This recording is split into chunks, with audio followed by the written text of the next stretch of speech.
आज से हम एक नई वीडियो सीरीज़ का आगाज़ कर रहे हैं और इस वीडियो सीरीज़ के अंदर हम बात करेंगे फ्रीलांसिंग के बारे में कि फ्रीलांसिंग क्या है और इसकी इसकी हम कुछ डेफिनेशंस लेंगे कि फ्रीलांसिंग किसे कहते हैं। अगर आप ऑनलाइन वर्क करना चाहते हैं और इंटरनेट के ज़रिए अर्निंग करना चाहते हैं तो उसके लिए कौन कौन से हमारे पास टूल्स अवेलेबल हैं, कौन कौन से प्लेटफॉर्म्स हैं जिनको हम इस्तेमाल कर सकते हैं। और इसके अलावा हम कोर्स का ओवरव्यू करेंगे कि इस कोर्स के अंदर हम कौन कौन से टॉपिक्स पे बात करेंगे, जैसे कि अकाउंट क्रिएशन है, प्रोफाइल कंप्लीशन है, प्रीवियस प्रोजेक्ट्स आपने कैसे मेंशन करने हैं, अपनी प्रोफाइल को आपने कैसे कंप्लीट करना है, उसके अंदर कौन कौन सी डिटेल्स आपने ऐड करनी है, स्किल्स आपने किस तरह से लिस्ट डाउन करनी है, एजुकेशन को आपने किस तरह से मेंशन करना है, अपने रेट्स आपने किस तरह से डिफाइन करने हैं, गिग्स या सर्विसेज आपने किस तरह से क्रिएट करनी है और उन गिग्स को किस तरह से आपने ऑप्टिमाइज़ करना है। फिर अगर आपने प्रोफाइल क्रिएट की है तो स्टार्ट में आपको ऑर्डर्स लेना डिफ़िकल्ट होता है, तो उस हवाले से कुछ हम टिप्स और ट्रिक्स डिस्कस करेंगे कि आपने किस तरह से ऑर्डर्स जो हैं वो पहला ऑर्डर आपने किस तरह से गेट करना है, फिर आपने क्लाइंट्स के साथ किस तरह से डील करना है और क्लाइंट्स के साथ आपने निगोशिएट किस तरह से करना है और अपने प्रोजेक्ट्स को आपने माइलस्टोन्स के अंदर किस तरह से डिवाइड करना है। तो ये कुछ टॉपिक्स हैं जो हमने यहाँ पे लिस्ट डाउन किए हैं और इनको हम डिटेल के अंदर इस पूरे वीडियो सीरीज़ के अंदर डिस्कस करेंगे। और अभी हम ये देखते हैं कि फ्रीलांसर की डेफिनेशन क्या है और फ्रीलांसिंग किसे कहते हैं। तो विकिपीडिया की डेफिनेशन के मुताबिक फ्रीलांसर कौन होता है कि जो किसी भी कंपनी के अंदर फुल टाइम जॉब नहीं कर रहा होता। ठीक है, तो मीन्स कि वो किसी एम्प्लॉयर को या किसी कंपनी को वो जवाबदेह नहीं होता। ये फ्रीलांसिंग के अंदर जो फ्री का वर्ड है, ये इसका यही मतलब है कि वो किसी एम्प्लॉयर को जवाबदेह नहीं होता। वो इस हिसाब से वो फ्री होता है कि वो अपनी मर्ज़ी से अपने अपना काम जो है वो करता है, अपनी मर्ज़ी से वो कॉन्ट्रैक्ट्स जो है वो साइन करता है, अपनी मर्ज़ी से वो अपना रेट तय करता है। ठीक है, अपने हिसाब से वो अपने टाइम को मैनेज करता है, अपने हिसाब से वो अपने रिसोर्सेज को लेकर चलता है।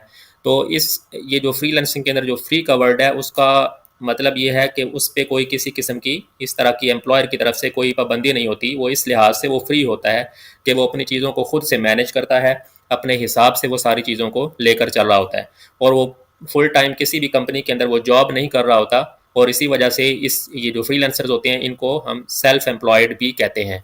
फिर नेक्स्ट अगर हम एक और डेफिनेशन देखें जो अपवर्क के पेज पे अवेलेबल है, तो इस डेफिनेशन के हिसाब से भी फ्रीलांसर कौन होते हैं जो कि क्लाइंट्स के साथ काम करते हैं लेकिन उनके साथ कोई फुल टाइम उनका कॉन्ट्रैक्ट नहीं होता। जैसे आप किसी कंपनी में अगर जॉब करते हैं तो कंपनी में जब आप जॉब करते हैं तो वहाँ पे आपका एक पूरा एक कॉन्ट्रैक्ट साइन होता है कि आप वहाँ पे फुल टाइम एम्प्लॉय होते हैं।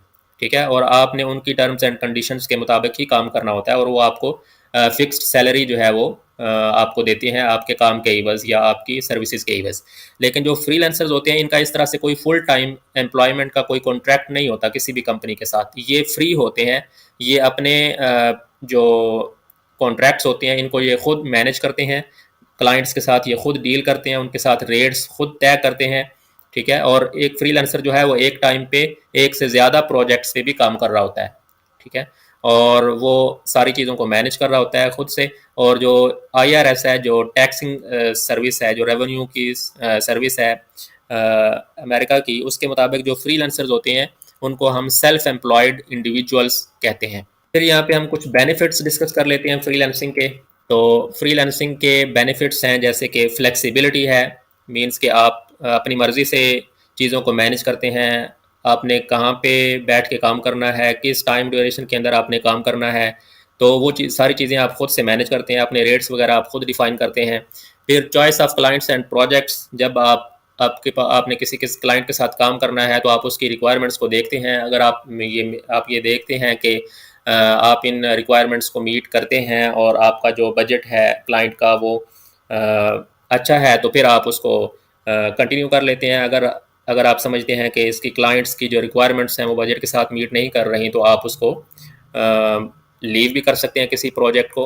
लेकिन जब आप किसी कंपनी के अंदर या फर्म के अंदर काम कर रहे होते हैं तो वहाँ पे ये जो फ्लेक्सिबिलिटी है ये आपके पास नहीं होती, बल्कि वो आपके जो मैनेजर्स होते हैं या हायर लेवल जो एम्प्लॉयज़ होते हैं वो इन चीज़ों को मैनेज कर रहे होते हैं। अगर वो एक चीज़ को फाइनल कर देंगे तो आपने लाजमी उस चीज़ को करना ही करना होता है। तो इन टर्म्स में इस लिहाज से जो फ्रीलांसर्स होते हैं वो फ्लेक्सिबल होते हैं, उन पे इस तरह की कोई रिस्ट्रिक्शंस नहीं होती।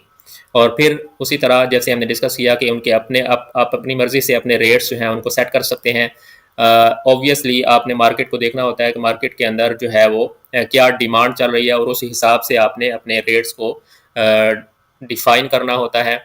और क्योंकि जब आप ग्लोबल मार्केट के अंदर काम कर रहे हैं तो फिर आपके कंपेटिटर्स भी होते हैं, ठीक है? तो अगर आप रेट बहुत ज़्यादा कर देंगे तो ऑब्वियसली जो बायर होता है वो at a time multiple sellers के साथ कांटेक्ट में होता है। तो अगर आप रेट जो है वो बहुत ज़्यादा लगा देंगे तो वो किसी और बायर के साथ काम कर लेंगे। तो आपने रेट्स के अंदर आपके पास फ्लेक्सिबिलिटी भी होती है, लेकिन आपने ये भी मेक श्योर करना होता है कि वो मार्केट के हिसाब से आप अपने रेट्स को सेट करें। फिर इसी तरह जब आप एज ए फ्रीलांसर वर्क कर रहे होते हैं तो आप अपनी स्किल्स को इम्प्रूव कर सकते हैं, और आप किसी स्पेसिफिक नीश को टारगेट कर सकते हैं, किसी स्पेसिफिक स्किल सेट को किसी स्पेसिफिक स्किल सेट के अंदर आप अपनी जो एक्सपर्टीज़ हैं उनको इन्हांस कर सकते हैं, और फिर उस पर्टिकुलर कैटेगरी के अंदर आप अपनी रेपुटेशन को इंक्रीज़ कर सकते हैं, और फिर उस स्पेसिफिक कैटेगरी के अंदर आप अपनी सर्विसेज को बेहतर अंदाज में प्रोवाइड कर सकते हैं। फिर आपका एक्सपोजर होता है ग्लोबल मार्केट के अंदर। जब आप अपनी प्रोफाइल बनाते हैं ऑनलाइन इंटरनेट पे, तो आप किसी भी कंट्री का जो बायर है वो आपसे कांटेक्ट कर सकता है, और आपकी सर्विसेज को हासिल करने के लिए आपसे वो कांटेक्ट कर सकता है। तो आपका एक्सपोजर होता है ग्लोबल मार्केट के अंदर। आप किसी स्पेसिफिक कंट्री की मार्केट के अंदर महदूद नहीं होते, बल्कि आप किसी भी कंट्री के बायर के साथ काम कर सकते हैं। तो ग्लोबल मार्केट के अंदर आपका एक्सपोजर बढ़ता है जब आप वर्क करते हैं एज अ फ्रीलांसर। फिर कुछ इसके डिसएडवांटेजेस मेंशन हैं, जैसे कि आपने आइसोलेशन के अंदर काम करना होता है। ज़्यादातर अगर आप रिमोटली काम कर रहे हैं तो आपके पास वो कंपनी का एनवायरनमेंट नहीं होता जहाँ पे आपके पास कोलीग्स होते हैं जिनके साथ आप डिस्कशन कर सकते हैं अगर आपके पास कोई इश्यूज आते हैं इस तरह के। तो ये एक उसका ड्रॉबैक है कि आपने आइसोलेशन के अंदर काम करना होता है, आपने चीज़ों को खुद ही मैनेज करना होता है। अगर कोई इश्यूज आते हैं तो आपने उनको खुद से ही हैंडल करना होता है। फिर अनसर्टन जॉब सिक्योरिटी होती है। इसमें ये होता है कि एज अ फ्रीलांसर बाज़ औक़ात आपको कोई प्रोजेक्ट मिल जाता है, लेकिन कई दफ़ा ऐसे होता है कि किसी ड्यूरेशन के अंदर आपको प्रोजेक्ट्स जो हैं वो उस तरह से नहीं मिल रहे होते। तो जब आप जॉब कर रहे होते हैं तो जॉब के अंदर आपकी एक फ़िक्स्ड सैलरी होती है जो आपको हर महीने के बाद मिल जाती है। लेकिन एज अ फ्रीलांसर जब आप काम कर रहे होते हैं तो अब कभी आपको प्रोजेक्ट्स मिल रहे होते हैं और कभी आपको प्रोजेक्ट्स नहीं मिलते। तो इस हवाले से जॉब सिक्योरिटी जो है वो उसमें अनसर्टेनिटी होती है। फिर एडमिनिस्ट्रेटिव रिस्पॉन्सिबिलिटीज़ होती हैं। जब आप कंपनी के अंदर जॉब करते हैं तो जो एडमिनिस्ट्रेटिव टास्क होते हैं, जैसे कि मार्केटिंग है या इनवॉइस मैनेजमेंट्स है या क्लाइंट के साथ डील करना है, तो वो हायर हायरार्की के अंदर जो लोग होते हैं वो उनको मैनेज कर रहे होते हैं। लेकिन जब आप एज अ फ्रीलांसर काम कर रहे होते हैं तो सारी अथॉरिटी या सारी चीज़ें आपने खुद से ही मैनेज करनी होती हैं। आप ही ने मार्केटिंग पे इन्वेस्टमेंट करनी है, आपने खुद ही क्लाइंट के साथ डील करना है, क्लाइंट्स के साथ आपने खुद ही निगोशिएट करना है, इनवॉइसेज आपने खुद जनरेट करनी है, क्लाइंट्स को सेंड करनी है। तो ये सारी चीज़ें जो एडमिनिस्ट्रेटिव टास्क हैं वो भी उसकी रिस्पॉन्सिबिलिटी भी एज अ फ्रीलांसर आपकी ही होती है। No employer funded benefits. इसमें क्या है कि जब आप किसी कंपनी के अंदर काम करते हैं तो उसमें आपको कंपनीज जो है मुख्तलिफ बेनिफिट्स प्रोवाइड करती हैं, जैसे कि इंश्योरेंस होती है, आपकी हेल्थ इंश्योरेंस होती है। इसी तरह जब आप अपनी सर्विस को कंप्लीट करते हैं तो उस टाइम पे आपको कुछ फंड्स जो हैं वो प्रोवाइड किए जाते हैं। तो इस तरह के जो बेनिफिट्स हैं जो कंपनीज आपको प्रोवाइड करती हैं, ज़ाहिर है वो जगह जब आप एज एन इंडिविजुअल और एज अ फ्रीलांसर काम कर रहे हैं तो वो ये सारे बेनिफिट्स जो हैं ये आपको अवेलेबल नहीं होते। फिर कुछ पॉपुलर कैटेगरीज हम डिस्कस करते हैं कि जब आप एज अ फ्रीलांसर अगर आप काम करना चाहते हैं तो उसके अंदर जो इस टाइम पे पॉपुलर कैटेगरीज हैं उनमें से कुछ यहाँ पे मेंशन्ड है, जैसे कि वेब डेवलपर है। अगर आप वेबसाइट डेवलप कर सकते हैं तो आप इसको एज अ सर्विस किसी भी फ्रीलांसिंग प्लेटफॉर्म पे सेल कर सकते हैं। इसी तरह यूएक्स डिज़ाइनर की जो जॉब है एज अ फ्रीलांसर वो भी काफ़ी इन है। यूएक्स डिज़ाइनर कौन होता है? जो कि यूज़र एक्सपीरियंस को मैनेज करता है। अगर आप कोई भी वेबसाइट बनाते हैं या ऐप बनाते हैं तो उसको आपने ऑप्टिमाइज़ करना होता है इस हिसाब से कि यूज़र उसको एफिशिएंटली और ऑप्टिमल वे के अंदर, ईजीएस्ट वे के अंदर उसको आपकी ऐप को या वेबसाइट को कंज्यूम कर सके। बेहतर से बेहतर आप लेआउट डिज़ाइन करते हैं ताकि आपका जो यूज़र है वो उसको आसानी के साथ आपकी वेबसाइट को जो या ऐप को कंज्यूम कर सके। इसी तरह अगर आप प्रोग्रामर हैं, कोई भी प्रोग्रामिंग लैंग्वेज में आप एक्सपर्ट हैं, तो आप इसकी सर्विसेज को सेल कर सकते हैं किसी भी फ्रीलांसिंग के प्लेटफॉर्म पे। इसी तरह अगर आप ग्राफिक्स डिज़ाइनर हैं, आप इमेजेस जो हैं वो बना सकते हैं, ग्राफिक्स डिज़ाइन कर सकते हैं, ठीक है, कवर डिज़ाइन कर सकते हैं, सोशल मीडिया के जो मुख्तलिफ प्लेटफॉर्म्स हैं उनके लिए अगर आप पोस्ट क्रिएट कर सकते हैं, या अगर आप वीडियो एडिटर हैं, आप वीडियोस बना सकते हैं या वीडियोस को एडिट कर सकते हैं, या अगर आप फोटोग्राफर हैं, तो ये सारी जो स्किल्स हैं ये भी आप एज अ फ्रीलांसर किसी भी फ्रीलांसिंग के प्लेटफॉर्म पे एज अ सेलर सेल कर सकते हैं। इसी तरह सोशल मीडिया मार्केटिंग है, कॉपी राइटिंग है, कॉपी राइटिंग में आप आर्टिकल्स राइट कर सकते हैं। अगर आप किसी लैंग्वेज के अंदर कोई कंटेंट राइट कर सकते हैं तो आप एज अ कॉपी राइटर अपनी सर्विसेज को सेल कर सकते हैं। इसी तरह अगर आप एज अ ट्रांसलेटर या इंटरप्रेटर आप काम कर सकते हैं, किसी कंटेंट को अगर आप किसी पर्टिकुलर लैंग्वेज के अंदर अगर आप ट्रांसलेट कर सकते हैं तो इस सर्विस को आप सेल कर सकते हैं। फिर डेटाबेस मैनेजर की एक जॉब होती है, ई कॉमर्स मैनेजर है। तो ये कुछ कैटेगरीज हैं जिनकी सर्विसेज आप एज अ फ्रीलांसर सेल कर सकते हैं। बहुत ज़्यादा कैटेगरीज हैं, यहाँ पे हमने कुछ कैटेगरीज को मेंशन किया है। जब हम उस टॉपिक पे आएंगे, सर्विसेज वाले टॉपिक पे जब हम आएंगे तो उसमें हम डिटेल के अंदर डिस्कस करेंगे कि कौन कौन सी और कैटेगरीज हैं जिनके अंदर आप अपनी सर्विसेज को सेल कर सकते हैं। फिर मुख्तलिफ आपके पास फ्रीलांसिंग के प्लेटफॉर्म्स हैं जिनको आप इस्तेमाल कर सकते हैं। जैसे कि सबसे ज़्यादा जो पॉपुलर है इस टाइम पे वो अपवर्क है। अपवर्क पे आप अपनी services as a freelancer sell कर सकते हैं। फिर उसके अलावा जो बिगिनर फ्रेंडली है, जो ज़्यादातर बिगिनर्स यूज़ करते हैं और इस टाइम पे काफ़ी पॉपुलर है ये प्लेटफॉर्म, वो फाइवर है। फाइवर पे आप एज अ बिगिनर या अगर आप फ्रीलांसिंग के करियर को स्टार्ट कर रहे हैं तो उनके लिए फाइवर जो है वो एक बेस्ट प्लेटफॉर्म है जिसको आप इस्तेमाल कर सकते हैं और वहाँ पे आप अपनी फ्रीलांसिंग की सर्विसेज को सेल कर सकते हैं। इसी तरह कुछ और प्लेटफॉर्म्स हैं जैसे कि पीपल पर आ रहा है, guru.com है, और भी हैं, फ्रीलांसर.com है, और इस तरह से और भी प्लेटफॉर्म्स हैं जिनको आप इस्तेमाल कर सकते हैं। तो इस कोर्स के अंदर हम जिस प्लेटफॉर्म को एज एन एग्जांपल यूज़ करेंगे वो फाइवर है, और फाइवर के अंदर किस तरह से आप अपनी प्रोफाइल सेटअप करते हैं और किस तरह से आप अपनी गिग्स या सर्विसेज क्रिएट करते हैं उनको हम डिटेल के अंदर डिस्कस करेंगे। तो अब हम fiverr.com जो वेबसाइट है, जो हम एज अ फ्रीलांसर प्लेटफॉर्म इस वीडियो सीरीज़ के अंदर इस्तेमाल करेंगे, इसकी वेबसाइट को आज हम एक्सप्लोर करेंगे कि इस पे इसकी वेबसाइट के ऊपर अगर आप आएँ तो यहाँ पे इसने कुछ पॉपुलर प्रोफेशनल सर्विसेज भी मेंशन की हुई हैं कि कौन कौन सी पॉपुलर सर्विसेज हैं जो इस प्लेटफॉर्म पे फ्रीलांसर्स जो हैं वो प्रोवाइड कर रहे हैं। तो इनमें अगर आप देखें तो सबसे पहले है लोगो डिज़ाइन है, तो ये कैटेगरी है, इसको आप इस्तेमाल कर सकते हैं फ्रीलांसिंग की सर्विसेज प्रोवाइड करने के लिए। फिर इसी तरह जो वेबसाइट डेवलपमेंट है, इसके अंदर जो सबसे पॉपुलर कैटेगरी है वो वर्डप्रेस की है। अगर आप वर्डप्रेस के अंदर वेबसाइट डेवलप करना जानते हैं तो आप उन सर्विसेज को एज अ फ्रीलांसर इस प्लेटफॉर्म पे सेल कर सकते हैं। फिर इसी तरह वॉइस ओवर की कैटेगरी है, वीडियो एक्सप्लेनर है, सोशल मीडिया है। तो यहाँ पे आप मुख्तलिफ कैटेगरीज को देख सकते हैं जो इस टाइम पे पॉपुलर हैं, जिनकी सर्विसेज जो हैं वो सेल हो रही हैं इस प्लेटफॉर्म पे। फिर यहाँ पे अगर आप इसको फर्दर स्क्रॉल डाउन करें तो नीचे एक चीज़ मैं आपको यहाँ पे दिखाना चाह रहा हूँ कि कौन कौन सी और कैटेगरीज हैं जिनकी सर्विसेज आप एज अ फ्रीलांसर सेल कर सकते हैं। तो यहाँ पे कुछ कैटेगरीज जो हैं वो यहाँ पे मेंशन्ड हैं, जैसे कि ग्राफिक्स एंड डिज़ाइन है। इसमें जैसे अगर आप लोगो डिज़ाइन कर सकते हैं, आप कवर डिज़ाइन कर सकते हैं, मुख्तलिफ सोशल मीडिया प्लेटफॉर्म्स के लिए अगर आप पोस्ट जो हैं उनको डिज़ाइन कर सकते हैं, तो ये एक बेस्ट कैटेगरी है जिसकी सर्विसेज आप इस प्लेटफॉर्म पे सेल कर सकते हैं एज अ फ्रीलांसर। फिर डिजिटल मार्केटिंग है, सोशल मीडिया मार्केटिंग है, एड कैंपेन्स होती हैं जिनको आप अगर आप उनको मैनेज कर सकते हैं तो उसकी आप सर्विसेज भी एज अ फ्रीलांसर सेल कर सकते हैं। फिर राइटिंग एंड ट्रांसलेशन की कैटेगरी है, अगर आप कंटेंट राइट कर सकते हैं, अगर आप कंटेंट को की कॉपी प्रोवाइड कर सकते हैं या किसी कंटेंट को अगर आप ट्रांसलेट कर सकते हैं तो उसकी सर्विसेज भी आप एज अ फ्रीलांसर प्रोवाइड कर सकते हैं। फिर वीडियो एंड एनिमेशन है, अगर आप वीडियो डेवलप कर सकते हैं, उसको एडिट कर सकते हैं, वीडियोज़ के अंदर मुख्तलिफ इफ़ेक्ट्स अगर आप ऐड कर सकते हैं, तो इस तरह की सर्विसेज भी आप इस प्लेटफॉर्म पे सेल कर सकते हैं। फिर और मुख्तलिफ कैटेगरीज हैं जैसे कि म्यूज़िक एंड ऑडियो है, प्रोग्रामिंग एंड टेक है, डेटा है, बिजनेस है, लाइफस्टाइल है, साइट मैप है, लाइफस्टाइल है। तो ये मुख्तलिफ कुछ कैटेगरीज हैं जो यहाँ पे अवेलेबल हैं जिनकी सर्विसेज आप प्रोवाइड कर सकते हैं। इसके अलावा अगर आपकी कोई कैटेगरी यहाँ पे मेंशन नहीं है तो आप यहाँ पे सर्च भी कर सकते हैं कि उस कैटेगरी से रिलेटेड कौन कौन सी सर्विसेज हैं जो ऑलरेडी जो सेलर्स हैं वो प्रोवाइड कर रहे हैं, तो उससे आपको आइडिया हो जाएगा कि आप उस तरह की सर्विसेज जो हैं उनको किस तरह से उनकी सर्विसेज को सेल कर सकते हैं उस कैटेगरी की। तो अब सबसे पहले अगर आप इस प्लेटफॉर्म पे एज अ सेलर अपनी सर्विसेज को सेल करना चाहते हैं, तो यहाँ पे अगर आप मेन्यू के अंदर देखें तो यहाँ पे एक ऑप्शन है बिकम ए सेलर।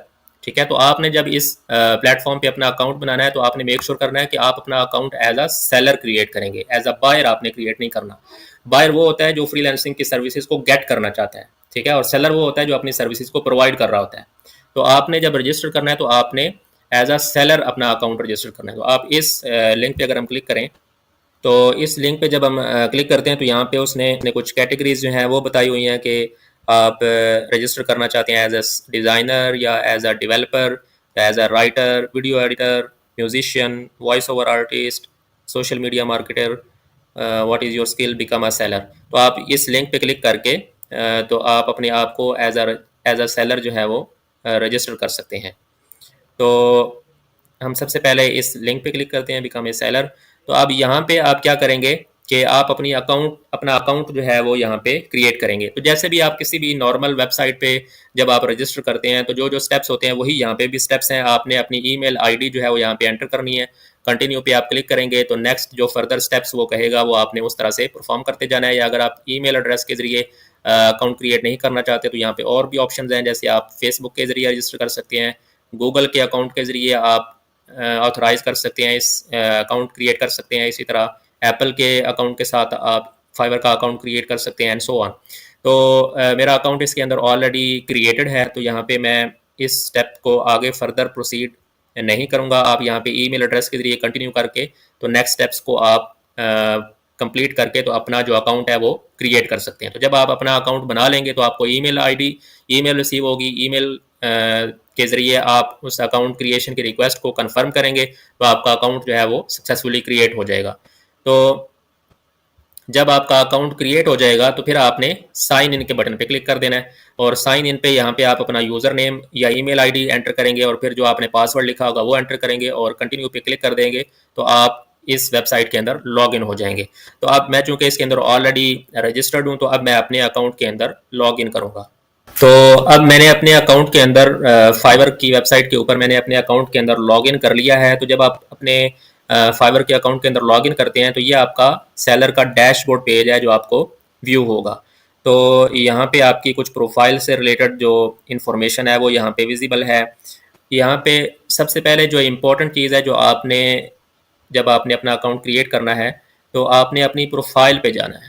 तो प्रोफाइल पे अगर हम जाएं तो यहाँ पे आपकी प्रोफाइल से रिलेटेड जो इन्फॉर्मेशन है वो लेफ़्ट साइड बार के अंदर यहाँ पे विजिबल है, और जो राइट साइड है आपकी इसके अंदर आपकी गिग्स अवेलेबल हैं या जो सर्विसेज आप प्रोवाइड कर रहे हैं वो यहाँ पे मेंशन्ड है। और यहाँ से आप अपनी एक अगर आप न्यू गिग बनाना चाहें तो आप इस लिंक पे क्लिक करके अपनी न्यू गिग जो है वो क्रिएट कर सकते हैं। फिर इसी तरह यहाँ पे आपकी डिस्क्रिप्शन अवेलेबल है। तो आपने अभी फ्रेश प्रोफाइल क्रिएट की होगी तो आपकी डिस्क्रिप्शन यहाँ पे अवेलेबल नहीं होगी, तो आपने इस लिंक पे क्लिक करके तो अपनी डिस्क्रिप्शन जो है उसको ऐड करना है। इसी तरह जो लैंग्वेजेस आप जिनके अंदर कम्युनिकेट कर सकते हैं वो आपने यहाँ पे ऐड कर देनी है। इसी तरह अगर आप अपनी स्किल से रेलेवेंट कोई टेस्ट अगर देना चाहें तो आप यहाँ से आप अपना टेस्ट जो है वो दे सकते हैं। तो इससे आपको एक्स्ट्रा बैजेस जो हैं वो आपकी प्रोफाइल पे शो हो जाएंगे। अगर आप मुख्तलिफ सोशल मीडिया के प्लेटफॉर्म्स को लिंक करना चाहते हैं तो वो आप इस सेक्शन के अंदर आप मुख्तलिफ अकाउंट्स को लिंक कर सकते हैं।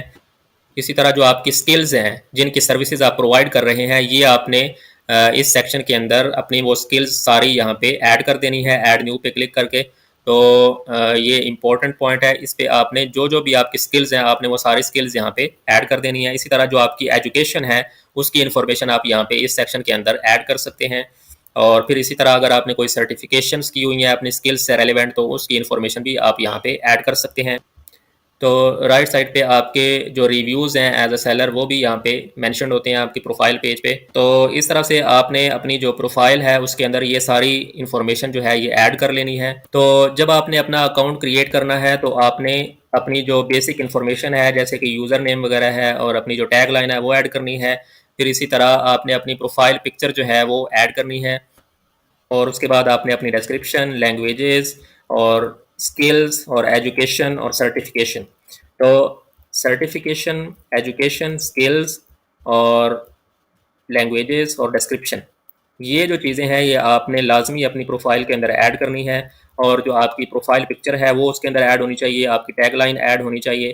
तो ये सारी चीज़ें जब आप ऐड कर देंगे तो तब आपकी जो प्रोफाइल है वो कंप्लीट होगी। और फिर नेक्स्ट जो स्टेप है हमारे पास वो ये होगा कि हमने अपनी जो सर्विस है जो हम सेल करना चाहते हैं एज अ फ्रीलांसर, वो फिर हमने यहाँ पे क्रिएट करनी है। तो वो सर्विसेज हम किस तरह से क्रिएट करते हैं, एक तो यहाँ पे आपके पास एक लिंक अवेलेबल है क्रिएट ए न्यू गिग का, आप इस पर क्लिक कर सकते हैं। और फिर इसके अलावा अगर आप यहाँ पे मेन्यू के अंदर आएँ तो यहाँ पे मेन्यू के अंदर भी आपके पास एक मेन्यू आइटम अवेलेबल है गिग्स का, तो आपने इस पर क्लिक कर देना है। तो यहाँ पे इस पेज पे आपकी वो सारी गिग्स हैं जो इस टाइम पे एक्टिव हैं वो यहाँ पे आपको शो हो रही होती हैं। और यहाँ से अगर आप इस ड्रॉप डाउन पे क्लिक करें तो यहाँ से आप इसको प्रीव्यू कर सकते हैं, एडिट कर सकते हैं, या अगर आप इस सर्विस को पॉज करना चाह रहे हैं तो आप इसको पॉज कर सकते हैं, इसको शेयर कर सकते हैं, डिलीट कर सकते हैं, और इससे रेलेवेंट अगर आप वीडियो ऐड करना चाहें तो वो भी ऐड कर सकते हैं। फिर इसके ऊपर इस लिंक पे अगर हम या इस टैब पे अगर हम क्लिक करें तो फर्दर जो इस गिग से रिलेटेड जो कुछ एनालिटिक्स हैं वो आपको यहाँ पे शो हो जाती हैं कि ये गिग जो है ये किस तरह से परफॉर्म कर रही है, तो आप इसकी डिटेल्स को भी यहाँ से देख सकते हैं। फिर अगर आप कोई नई गिग जो है वो क्रिएट करना चाहते हैं तो आप इस क्रिएट ए न्यू गिग के बटन पे क्लिक करके तो इस गिग को क्रिएट कर सकते हैं। तो ये हम नेक्स्ट वीडियो के अंदर देखेंगे कि हम एक न्यू गिग जो है या एक न्यू सर्विस जो है वो किस तरह से क्रिएट करते हैं, और उसके अंदर कौन कौन सी चीज़ें हैं जो इम्पोर्टेंट है जिनको आपने कंसिडर करना है जब भी आप कोई सर्विस लॉन्च करते हैं या कोई आप गिग जो है वो क्रिएट करते हैं। तो आज की वीडियो के अंदर हम देखेंगे कि हम एक नई गिग जो है वो किस तरह से क्रिएट करते हैं। इससे पिछली वीडियो के अंदर हमने डिटेल के अंदर डिस्कस किया था कि आप फाइवर की जो वेबसाइट है, जो फ्रीलांसिंग का प्लेटफॉर्म है, इसके ऊपर आप अपना अकाउंट किस तरह से क्रिएट करेंगे और फिर अपनी प्रोफाइल को आप किस तरह से कंप्लीट करेंगे, और प्रोफाइल के अंदर आपने कौन कौन सी डिटेल्स जो हैं वो ऐड करनी है, इस चीज़ को हमने डिटेल के अंदर डिस्कस किया था। तो अभी तक आपकी प्रोफाइल जो है वो रेडी होगी और आपने अपनी प्रोफाइल के अंदर जो चीज़ें रिक्वायर्ड हैं वो आपने ऐड कर ली होंगी। अगर उसमें अकाउंट क्रिएशन में या प्रोफाइल को कंप्लीट करने में अगर अगर आपके कोई इश्यूज हों या कोई क्वेश्चंस हों तो आप इस वीडियो में कमेंट कर सकते हैं। तो उससे रिलेटेड अगर कोई और किसी वीडियो की ज़रूरत होगी तो वो हम एक नई वीडियो उसकी बना के अपलोड कर देंगे। तो आज की वीडियो के अंदर हम ये डिस्कस करेंगे कि आप अपनी सर्विस जब फाइवर के प्लेटफॉर्म पे सेल करना चाहते हैं तो उसके लिए फाइवर के अंदर हम गिग्स क्रिएट करते हैं। तो जो भी सर्विस आप क्रिएट करना चाहेंगे उसके लिए आप एक गिग क्रिएट करेंगे। तो अभी लेट्स सपोज यहाँ पे मैंने अपने अकाउंट के अंदर 6 सर्विसेज अगर मैं ऑफर कर रहा हूँ तो मैंने 6 अलग गिग्स जो है क्रिएट की हुई हैं। हर सर्विस के लिए आपने एक अलग गिग क्रिएट करनी होती है। तो इस पेज पे अगर आप आएँ, ये पेज कैसे ओपन होता है, अगर आप मेन्यू के अंदर गिग्स के ऑप्शन पे क्लिक करें तो आप इस पेज पे आ जाएंगे और यहाँ पे जो ऑलरेडी आपकी गिग्स क्रिएटेड हैं वो यहाँ पे मेंशन्ड होंगी, जो एक्टिव गिग्स हैं, और जो पास्ड हैं वो आपके इस टैब के अंदर होंगी। और अगर आप नई गिग क्रिएट करना चाहते हैं तो आप इस बटन पे क्लिक कर देंगे क्रिएट ए न्यू गिग। तो जब आप इस बटन पे क्लिक करेंगे तो ये आपका फॉर्म जो है ये ओपन हो जाएगा। तो यहाँ पे सबसे पहले आप गिग का टाइटल देंगे, ठीक है। तो गिग के टाइटल के हवाले से इन्होंने यहाँ पे कुछ इंस्ट्रक्शंस दी हैं। As your gig store front, your title is the most important place to include keywords that buyers would likely use to search for a service like yours. तो जो आपका टाइटल है उसके अंदर आपने वो मेन कीवर्ड ऐड करना है जिसको इस्तेमाल करते हुए कोई भी यूजर जो है वो फाइबर के प्लेटफॉर्म पे आपकी सर्विस को सर्च कर सके। तो आज की इस एग्जाम्पल के लिए हम जो सर्विस क्रिएट कर रहे हैं वो NFT मिंटिंग इंजन या NFT मिंटिंग वेबसाइट से रिलेटेड है। तो मैं उस हवाले से अपने टाइटल्स या बाकी सारी चीज़ें ऐड करूँगा। आपकी जो अपनी जो गिग होगी या सर्विस होगी आप उस हिसाब से इन वैल्यूज़ को चेंज करेंगे। तो फॉर एग्जांपल मैं यहाँ पे टाइटल ऐड करता हूँ, I will develop an NFT minting website. तो अब देखें मैंने इसके अंदर 30 कैरेक्टर्स का एक टाइटल ऐड किया और इसने यहाँ पे मेंशन किया जस्ट परफेक्ट।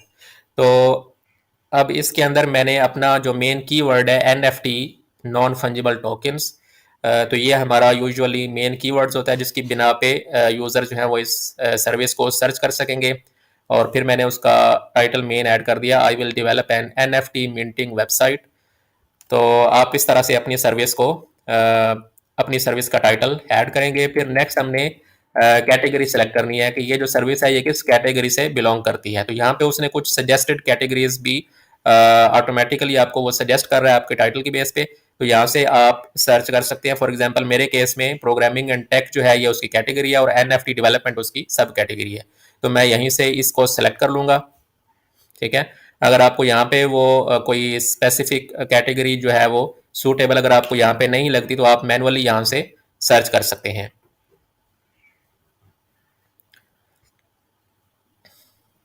और यहाँ पे हम कर देंगे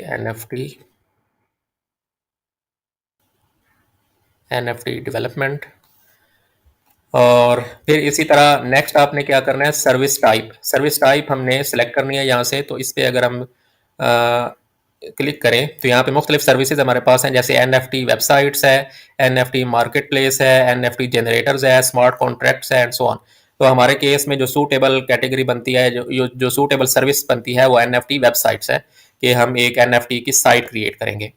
और फिर जब आपने इस सर्विस को सिलेक्ट किया तो नीचे एक और गिग मेटा डेटा के नाम से एक और ऑप्शन हमारे पास विजिबल हो चुकी है। तो इसमें जो चीज़ें अब आप जो सर्विस सेलेक्ट करेंगे या आपकी जो गिग होगी उस हिसाब से ये चीज़ें चेंज होंगी। तो आप यहाँ पे अपने हिसाब से मॉडिफाई करेंगे। तो मैं अपने केस के हिसाब से जो मेरी सर्विस है उसके हिसाब से मैं जो जो रेलेवेंट स्पेशलाइजेशन हैं उनको मैं सिलेक्ट कर लेता हूँ। तो मैंने इनमें से 6 स्पेशलाइजेशन के जो आइटम्स हैं वो सिलेक्ट करते हैं। तो मिंटिंग हम इसमें प्रोवाइड कर रहे हैं, NFT drop, second layer solution, smart contract हम प्रोवाइड कर रहे हैं, वॉलेट इंटीग्रेशन प्रोवाइड कर रहे हैं, वाइट लिस्टिंग प्रोवाइड कर रहे हैं, स्टैकिंग एंड गेमिंग हम नहीं कर रहे। तो जो जो चीज़ें हम एज अ स्पेशलाइजेशन इसके अंदर प्रोवाइड कर रहे हैं सर्विस में वो हमने सेलेक्ट कर लेनी है। फिर नेक्स्ट हमारे पास टैब है प्रोग्रामिंग लैंग्वेज, आप इसके अंदर कौन कौन सी यूज़ कर रहे हैं। तो हमारे केस में जो हम प्रोग्रामिंग लैंग्वेज यूज़ कर रहे हैं वो Node.js है। ठीक है। फिर इसके अलावा हम Solidity यूज़ कर रहे हैं, और फिर इसके बाद HTML, जावास्क्रिप्ट और PHP, रिएक्ट। ठीक है। तो ये प्रोग्रामिंग लैंग्वेजेस हैं जो हम इस्तेमाल कर रहे हैं। तो 6 ही आपने सेलेक्ट करनी होती है, तो 6 की 6 हमने इसमें सेलेक्ट कर दी हैं। और नेक्स्ट हमारे पास है ब्लॉकचेन प्लेटफॉर्म, आप कौन सा यूज़ कर रहे हैं। तो हम इसमें इथीरियम यूज़ कर रहे हैं। और इसके अलावा अगर आप कोई और ऑप्शन सेलेक्ट करना चाहें जो सूटेबल हो तो आप वो भी सिलेक्ट कर सकते हैं। फिर ये गिग मेटा डेटा हमने कंप्लीट कर लिया है। अब नेक्स्ट अगर हम आए तो सर्च टैग्स, ये हमारे वो मेन कीवर्ड्स होते हैं जिनकी बिना पे यूज़र हमारी सर्विस को सर्च करेगा। तो आपने मेक श्योर करना है कि जो आपकी सर्विस से रिलेटेड जो मेन कीवर्ड्स हैं वो आपने यहाँ पे ऐड कर देने हैं। ये टैग्स की तरह होते हैं जिनकी बेस पे आपकी सर्विस जो है वो सर्च होगी। तो हम इसमें कुछ कीवर्ड जो है वो ऐड करते हैं। जैसे सबसे पहले है NFT, और जब आप इसके अंदर लिखेंगे तो आपको कुछ सजेशंस भी यहाँ पे शो होंगी। तो हम लेट्स से इसमें ऐड करते हैं NFT, ये एक हमारा टैग हो गया। जब आपने ऐड कर लेना है कीवर्ड तो फिर आपने एंटर कर देना है। तो ये हमारा एक कीवर्ड ऐड हो गया। फिर हम ऐड करते हैं मिंटिंग इंजन, फिर NFT minting website, block chain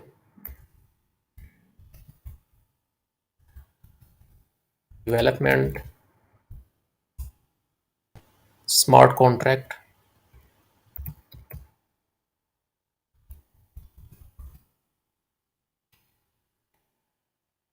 तो ये हमने 5 टैग्स जो हैं वो इसके अंदर ऐड कर दिए हैं। 5 मैक्सिमम टैग्स हैं जो आप इसके अंदर ऐड कर सकते हैं। आप इनको टैग्स भी कह सकते हैं, कीवर्ड्स भी कह सकते हैं। ये इनको आपने प्रॉपरली ऐड करना है, क्योंकि यही फिर आगे जब कोई यूज़र आपकी सर्विस को सर्च करेगा तो इन्हीं टैग्स की बेस पे आपकी सर्विस जो है वो सर्च होगी।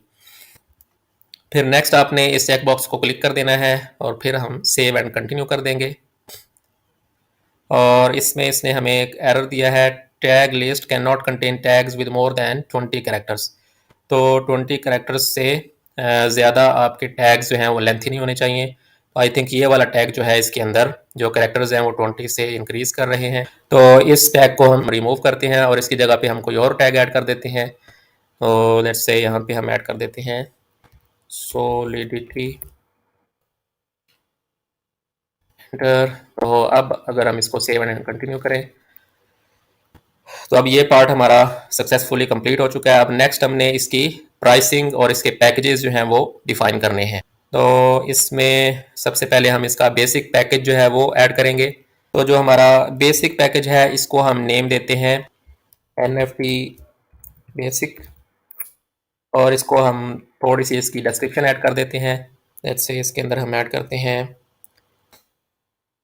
फिर इसकी हम डिलीवरी टाइप ऐड कर देते हैं, डिलीवरी टाइम लेट्स से इसको हम कहते हैं 10 days, और नंबर ऑफ़ पेजेस इसमें हम ऐड कर देते हैं 5, include design yes, minting is yes, wallet integration yes, white listing इसके अंदर नहीं होगी, वाइट लिस्टिंग हम नेक्स्ट पैकेज के अंदर इंक्लूड करेंगे।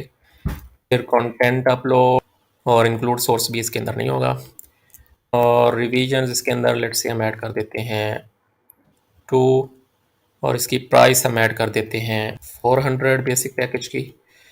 और इसी तरह हम अब नेक्स्ट पैकेज ऐड करेंगे। तो जो स्टैंडर्ड पैकेज है इसका हम नेम देते हैं NFT स्टैंडर्ड, और जो प्रीमियम है इसका हम नेम देते हैं NFT प्रो, ठीक है। और इसमें हम कहते हैं से इसको हम चेंज करते हैं और इसको हम कहते हैं बेसिक NFT वेबसाइट, और इसको हम डिस्क्राइब करते हैं NFT website with white listing functionality, और इसके अंदर हम कहते हैं NFT website with white listing and source code. तो बेसिक पैकेज के अंदर हम just basic NFT website provide करेंगे। स्टैंडर्ड पैकेज के अंदर हम उसके अंदर वाइट लिस्टिंग की फंक्शनैलिटी भी ऐड कर रहे हैं, और जो प्रीमियम हमारा पैकेज है उसके अंदर हम वाइट लिस्टिंग की फंक्शनैलिटी भी दे रहे हैं और सोर्स कोड भी प्रोवाइड करेंगे। तो इसका जो डिलीवरी टाइम है इसको हम कह देते हैं 21 days, और ये जो है इसको हम जस्ट हमने सोर्स कोड ही प्रोवाइड करना है इसके अंदर, तो इसको हम लेट्स से 21 days भी कर सकते हैं और 30 days भी कर सकते हैं। लेटर ऑन अगर आप इसके अंदर कोई और फीचर भी ऐड करना चाहें तो आप इसके अंदर ऐड कर सकते हैं। और जो नंबर ऑफ़ पेजेस हैं उसको इसके अंदर हम कह देते हैं 7, और इसके हम कर देते हैं 10, और इंक्लूड डिज़ाइन ये तीनों केसेस में होगा, मिंटिंग भी तीनों केसेस में होगी, वॉलेट इंटीग्रेशन भी तीनों केसेस के अंदर होगी। जो वाइट लिस्टिंग है वो इन 2 केसेस के अंदर होगी, स्टैंडर्ड और प्रो के अंदर।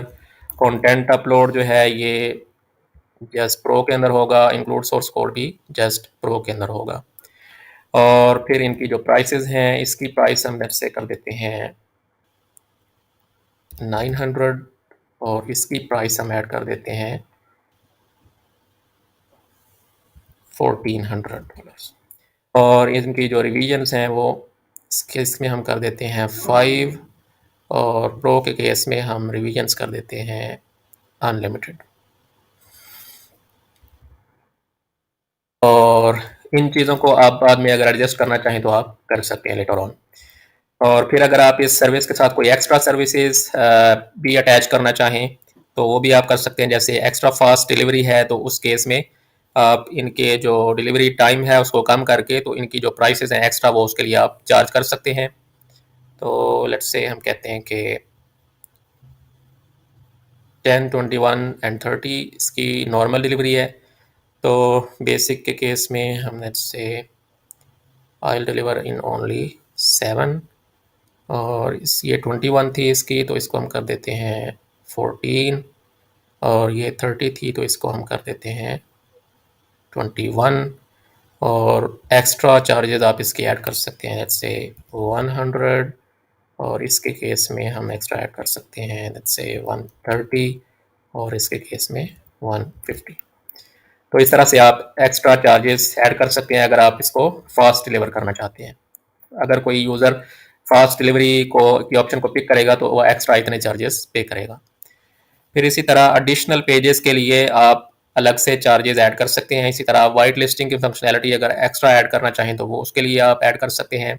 एडिशनल रिवीजन्स के लिए आप एक्स्ट्रा कॉस्ट अगर डिफाइन करना चाहें तो वो कर सकते हैं। तो हम फिलहाल इसमें एक्स्ट्रा फास्ट डिलीवरी वाली ऑप्शन ही ऐड करेंगे। फिर हम सेव एंड कंटिन्यू कर देंगे। तो अब नेक्स्ट हमारे पास पार्ट ये है कि हमने इस सर्विस को डिस्क्राइब करना है।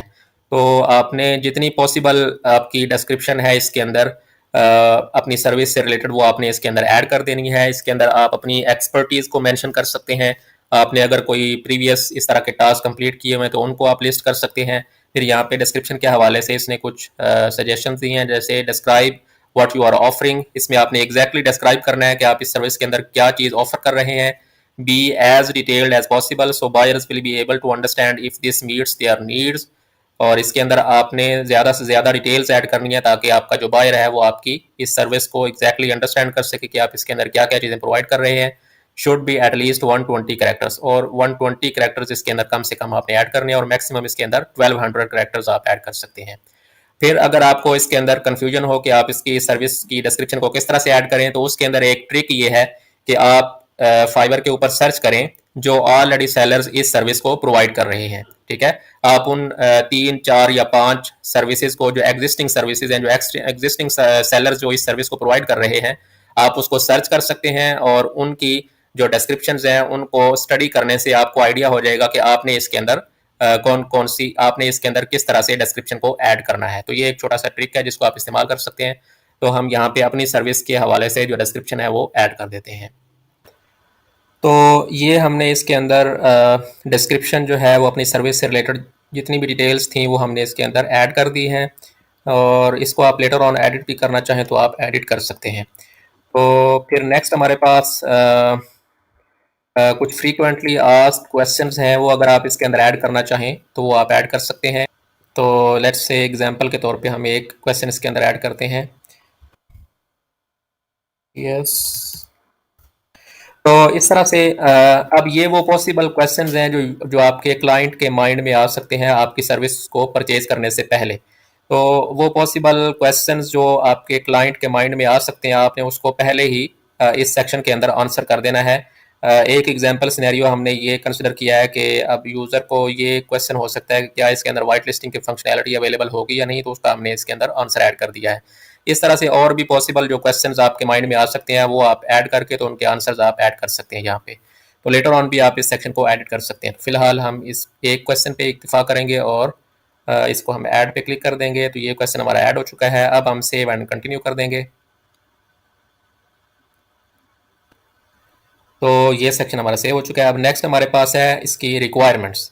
अब ये रिक्वायरमेंट्स कौन सी होती हैं कि अब लेट्स से कि आपके क्लाइंट ने आपकी सर्विस को परचेज किया, तो अब आपने उस सर्विस पे काम करना शुरू करना है। ठीक है, तो अब उस टाइम पे अगर आप क्लाइंट से या बायर से कोई इन्फॉर्मेशन गेट करना चाहते हैं, कोई स्पेसिफिक इंफॉर्मेशन, जैसे फॉर एग्जांपल बाज़ औक़ात आपको होस्टिंग से रिलेटेड इन्फॉर्मेशन चाहिए होती है, या आपको उसकी एग्जैक्ट रिक्वायरमेंट्स जो हैं वो चाहिए होती हैं, तो वो आप यहाँ पे रिक्वेस्ट कर सकते हैं। तो लेट्स से हम यहाँ पे क्वेश्चन ऐड कर देते हैं, प्लीज़ प्रोवाइड।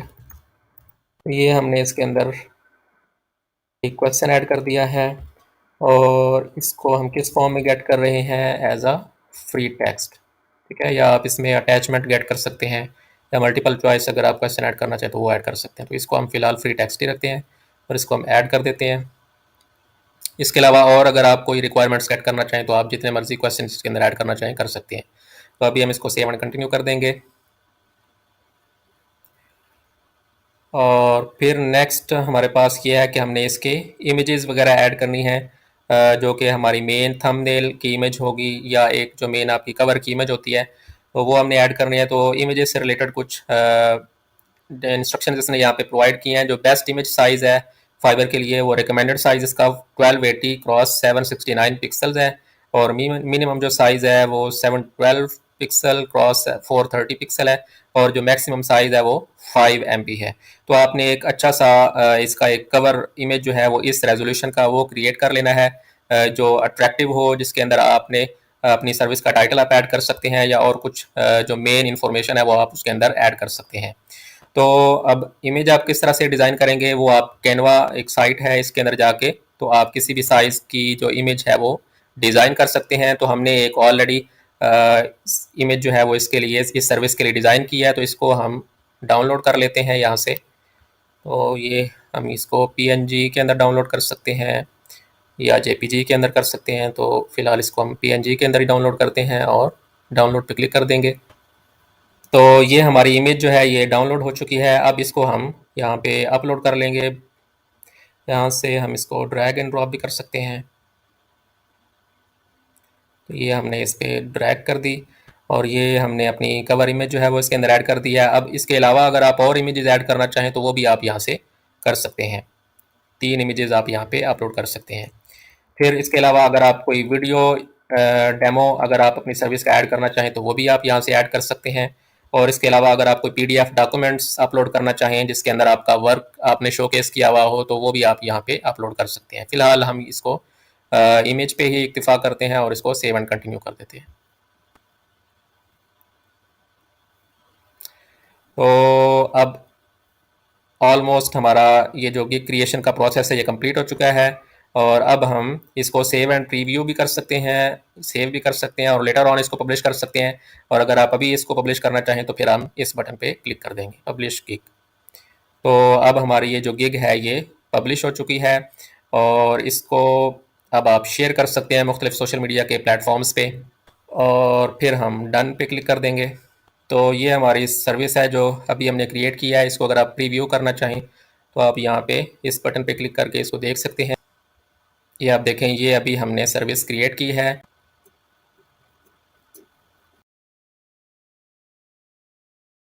इससे पिछली वीडियो के अंदर हमने डिटेल के अंदर डिस्कस किया था कि फाइवर के ऊपर आप अपनी जो गिग है या सर्विस है उसको किस तरह से क्रिएट करते हैं। उसके सारे स्टेप्स को हमने डिटेल के अंदर डिस्कस किया था, और एक गिग हमने क्रिएट भी की थी एग्जाम्पल के तौर पे। तो जब आप एक गिग अपनी क्रिएट कर लेते हैं तो इस तरह से आपका पेज जो है ये फाइवर की वेबसाइट पे पब्लिश हो जाता है, और इसको आप यहाँ से यूआरएल से देख भी सकते हैं। अब आप अपनी इस गिग को शेयर भी कर सकते हैं मुख्तलिफ सोशल मीडिया प्लेटफॉर्म्स के ऊपर। आप इस बटन पे क्लिक करके तो इसको मुख्तलिफ सोशल मीडिया के प्लेटफॉर्म्स पे अपनी इस गिग को शेयर कर सकते हैं, ताकि ज़्यादा से ज़्यादा ऑडियंस जो है उसको पता चल सके कि आप ये सर्विस ऑफर कर रहे हैं। फिर आपके ये जो 3 पैकेजेस जो हमने क्रिएट किए थे वो यहाँ पे राइट साइड बार पे अवेलेबल होते हैं। अब कोई भी बायर जब आपकी इस गिग को सर्च करेगा और उसको वो इस पेज पे लैंड करेगा तो आपकी सारी डिटेल्स को देख सकता है, आपके मुख्तलिफ पैकेजेस को देख सकता है कि किस किस पैकेज के ऊपर आप कौन कौन सी सर्विसेज प्रोवाइड कर रहे हैं, उनकी क्या कॉस्ट है। और फिर अगर वो सेटिस्फाइड होगा तो वो यहाँ से कंटिन्यू पे क्लिक करेगा तो ऑर्डर जो है वो आपका प्लेस हो जाएगा। और अगर वो आपसे कोई क्वेश्चन करना चाहता है ऑर्डर प्लेस करने से पहले तो वो आपसे इस बटन के ज़रिए इस पे क्लिक करके तो आपसे कांटेक्ट कर सकता है। और इस पे अगर हम क्लिक करें तो यहाँ से वो एक कोड भी आपसे रिक्वेस्ट कर सकता है, और यहाँ से वो आपसे कोई क्वेश्चन भी कर सकता है मैसेजेस के ज़रिए। तो जब वो आपको कोई कोड सेंड करेगा तो उसमें वो अपना पॉसिबल जो रेट है वो बता सकता है कि मैं ये रिक्वायरमेंट है मेरी, इतनी मेरी टाइम ड्यूरेशन है, और इस टाइम ड्यूरेशन के अंदर मुझे ये प्रोजेक्ट जो है ये कंप्लीट करना है। और फिर वो आपको पॉसिबल एक बजट भी आपका बता सकता है। समटाइम्स वो अपना बजट बता देते हैं, समटाइम्स वो बजट अपना मेंशन नहीं करते। तो जब आपको कोड रिसीव होता है तो उस टाइम पे आपको मैसेजेस के अंदर वो मैसेज रिसीव हो जाता है, और वहाँ पे आप अपनी कस्टम ऑफर जो है वो बायर को सेंड कर सकते हैं, या अगर आप उसी कोटेशन को एक्सेप्ट करते हैं तो आप वहाँ से उसको एक्सेप्ट भी कर सकते हो। उसको हम लेटर ऑन देखते हैं। फिर अगर आप इस गिग के अंदर कोई चेंजेस करना चाहें तो आप इस एडिट के बटन पे क्लिक करके इसकी कुछ इन्फॉर्मेशन को अगर चेंज करना चाहें तो आप कर सकते हैं। अब अगर हम दोबारा अपने गिग्स के पेज पे आएँ, तो यहाँ पे आपकी वो सारी गिग्स अवेलेबल हैं जो कि इस टाइम पे एक्टिव हैं, ठीक है? आप इनकी परफॉर्मेंस को अगर देखना चाहें, ट्रैक करना चाहें, तो आप इस टैब पे जब क्लिक करते हैं तो नीचे आपको परफॉर्मेंस यहाँ पे शो हो जाती है जब इनफ डेटा आपके पास अवेलेबल होगा। तो अभी ये तो न्यूली हमारी एक गिग है, तो हम किसी और पे करके देख लेते हैं। तो लेट्स से अगर हम इस पे क्लिक करें, तो अब इसके जो रिव्यूज़ हैं और इसकी जो एक्टिव जो इसकी परफॉर्मेंस है गिग की, वो आप यहाँ से देख सकते हैं।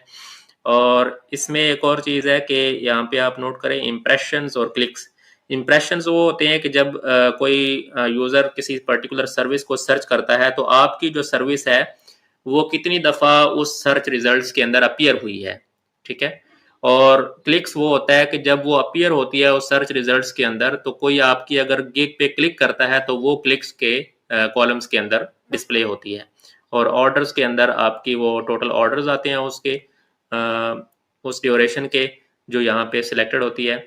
और कैंसिलेशंस के अंदर के कितने ऑर्डर्स जो हैं वो कैंसिल हुए हैं। तो अगर हम लेट्स से लास्ट 6 मंथ्स को करें, तो अब यहाँ पे देखें आपके इम्प्रेशंस, क्लिक्स और ऑर्डर्स जो हैं वो उस तरह से अपडेट हो चुके हैं।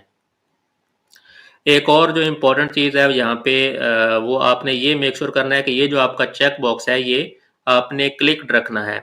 इसका मकसद क्या होता है कि एक तो आपने यहाँ पे गिग्स जो हैं वो डिफाइन की हुई हैं कि ये सर्विसेज आप प्रोवाइड कर रहे हैं। अब कई दफ़ा ऐसे होता है कि क्लाइंट होता है या बायर होता है, वो उसको एग्जैक्टली ये वाली सर्विसेज नहीं चाहिए होती, बल्कि उसको कोई और इन्हीं का कोई मॉडिफाइड वर्जन या कोई और इनका इन्हीं सर्विसेज का कोई और वर्जन वो उसको रिक्वायर्ड होता है, कोई और कस्टम रिक्वायरमेंट उसकी होती है। तो जब आप इस चेक बॉक्स को सेलेक्ट करते हैं, तो उससे बायर जो है वो आपको कस्टम ऑर्डर की रिक्वेस्ट सेंड कर सकता है, ठीक है? वो एग्जैक्टली आपको ये वाला ऑर्डर्स की रिक्वायरमेंट्स नहीं होंगी, उसकी उसकी कुछ कस्टम रिक्वायरमेंट्स होंगी, वो आपको कस्टम रिक्वायरमेंट सेंड करेगा। और यहाँ से आप इसको बता रहे हैं कि आप कस्टम ऑफर्स को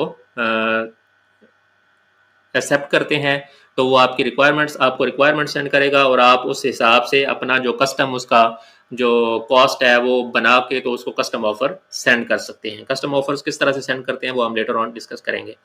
फिर इसी तरह जो आपके गेट ब्रीफ्स हैं, इसके अंदर आप अपनी जो मिनिमम रेट है वो आप डिफाइन कर सकते हैं कि मिनिमम आप कितने रेट से अपनी सर्विसेज ऑफर कर रहे हैं। तो अगर आप लेट से $5 से ज़्यादा करना चाहते हैं तो आप इसको $5 से ज़्यादा कर सकते हैं, लेकिन जब आप स्टार्ट कर रहे हैं तो इट इज़ रिकमेंडेड कि आप अपनी जो कॉस्ट है उसको कम से कम रखें, ताकि आप इनिशियली ज़्यादा से ज़्यादा रिव्यूज़ ले सकें, और जब आपके रिव्यूज़ हो जाएंगे तो फिर आप इस प्राइस को अप कर सकते हैं। फिर अगर हम अपने मैसेजेस के टैब के अंदर आएँ, तो मैसेजेस के अंदर आपके कुछ नोटिफिकेशंस हैं और कुछ इनबॉक्स मैसेजेस हैं। नोटिफिकेशंस आपके वो होते हैं जो आपके क्लाइंट्स का जो ऑर्डर्स प्लेस होते हैं, तो ऑर्डर्स के रिलेटेड जो नोटिफिकेशंस हैं वो इस टैब के अंदर डिस्प्ले होते हैं। और इनबॉक्स के अंदर आपके वो मैसेजेस होते हैं जो आपके यूज़र्स आपको सेंड करते हैं। तो अगर हम इनबॉक्स के अंदर जाएँ और इसमें से किसी एक यूज़र की कन्वर्सेशन पे अगर हम क्लिक करें, तो अब यहाँ पे जब आप आएंगे, कोई क्लाइंट जब आपसे आपको कोई मैसेज सेंड करेगा, तो आपको इस तरह से इस मैसेजेस के टैब्स के अंदर वो सारे मैसेजेस डिस्प्ले होते हैं, ठीक है? तो आप किसी भी यूज़र के कन्वर्सेशन को डिस्प्ले कर सकते हैं। तो जब आप किसी यूज़र की कन्वर्सेशन पे क्लिक करेंगे, तो आपको फर्दर उसके जो मैसेजेस हैं वो यहाँ पे डिस्प्ले हो जाते हैं। यहाँ पे सारी आपकी कन्वर्सेशन है, यहाँ पे आप उसको मैसेज का रिप्लाई कर सकते हैं, या अगर आप क्विक रिप्लाई सेंड करना चाहें तो आप इस तरह से क्विक रिस्पॉन्स के जो मुख्तलिफ ऑप्शंस हैं वो आप बना सकते हैं कि बाज़ औक़ात ऐसे होता है कि एक ही तरह के क्वेश्चन जो हैं वो यूज़र्स आपसे आस्क करते हैं, तो उनके लिए आप क्विक रिस्पॉन्सेज जो हैं वो बना सकते हैं। फॉर एग्जांपल, अगर आपने गेट स्टार्टेड करना है तो आप इस तरह से एक क्विक रिस्पॉन्स बना सकते हैं। फिर जब आप इस पर क्लिक करेंगे तो वो मैसेज जो है वो ऑटोमेटिकली यहाँ पे ऐड हो जाएगा, और यहाँ से फिर आप उसको मॉडिफाई करके सेंड कर सकते हैं। तो क्विक रिस्पॉन्स में आपको आप जल्दी से उसका जो भी मैसेज है रेलेवेंट आप उसको सेंड कर सकते हैं। अगर आप नया क्विक रिस्पॉन्स बनाना चाहें तो आप इस बटन पे क्लिक कर सकते हैं। तो जब आप इस पे क्लिक करेंगे तो यहाँ पे आप उसको टाइटल दे सकते हैं अपने क्विक रिस्पॉन्स को, और जो मैसेज आपने सेंड करना है वो आप यहाँ पे ऐड कर देंगे। फिर जब भी आप इस टाइटल पे क्लिक करेंगे तो जो मैसेज आपने यहाँ पे एंटर किया होगा वो ऑटोमेटिकली उसके अंदर ऐड हो जाएगा। उसके अंदर कुछ प्लेस होल्डर्स भी आप ऐड कर सकते हैं, जैसे यूज़र नेम का प्लेस होल्डर अगर आप इंक्लूड करेंगे तो उसकी जगह पे उस यूज़र का यूज़र नेम आ जाएगा जिसकी कन्वर्सेशन आपने ओपन की हुई होगी, वो ऑटोमेटिकली अपडेट हो जाएगा। तो इस तरह से आप क्विक रिस्पॉन्सेज क्रिएट कर सकते हैं। फिर अगर आपको यूज़र ने कहा है कि मैं मीटिंग अरेंज करना चाहता हूँ, तो आप यूज़र के साथ अगर मीटिंग अरेंज करना चाहें वीडियो कॉन्फ्रेंस, तो आप इस ऑप्शन को इस्तेमाल कर सकते। तो जब आप इस ऑप्शन को इस्तेमाल करेंगे तो आप जूम के ज़रिए क्लाइंट के साथ अपनी मीटिंग जो है वो अरेंज कर सकते हैं। फिर इसी तरह अगर आप कोई डॉक्यूमेंट शेयर करना चाहें, कोई इमेज या कोई और फाइल अगर आप क्लाइंट के साथ शेयर करना चाहें तो आप इस ऑप्शन के ज़रिए वो शेयर कर सकते हैं। बाज़ औक़ात आपको स्क्रीनशॉट सेंड करने होते हैं अपने प्रीवियस वर्क के, या कोई पीडीएफ के अंदर आपने प्रीवियस वर्क अगर क्लाइंट को शो करना हो तो आप इस ऑप्शन को इस्तेमाल कर सकते हैं। अगर क्लाइंट ने आपसे कस्टम रिक्वायरमेंट्स आपको सेंड की हैं और वो आपसे कस्टम कोटेशन डिमांड करता है, तो आप यहाँ से क्रिएट एन ऑफर के बटन पे क्लिक करके कस्टम रिक्वायरमेंट्स जो हैं या कस्टम ऑफर जो है वो क्लाइंट को सेंड कर सकते हैं। तो यहाँ पे जब आप इस बटन पे क्लिक करेंगे तो यहाँ से आप सबसे पहले अपनी वो गिग सिलेक्ट करेंगे जिसकी सर्विस आप प्रोवाइड कर रहे हैं, या जिसकी कस्टम ऑफर क्लाइंट ने आपसे रिक्वेस्ट की है। तो आप लेट्स से इस गिग को सिलेक्ट करते हैं। फिर आप बताते हैं कि आप सिंगल पेमेंट करना चाहते हैं या माइलस्टोन्स के अंदर अपने प्रोजेक्ट को डिवाइड करना चाहते हैं। तो सिंगल पेमेंट में आप पूरे प्रोजेक्ट की एक ही दफ़ा कॉस्ट बता देते हैं कि इस पूरे प्रोजेक्ट की इतनी कॉस्ट होगी।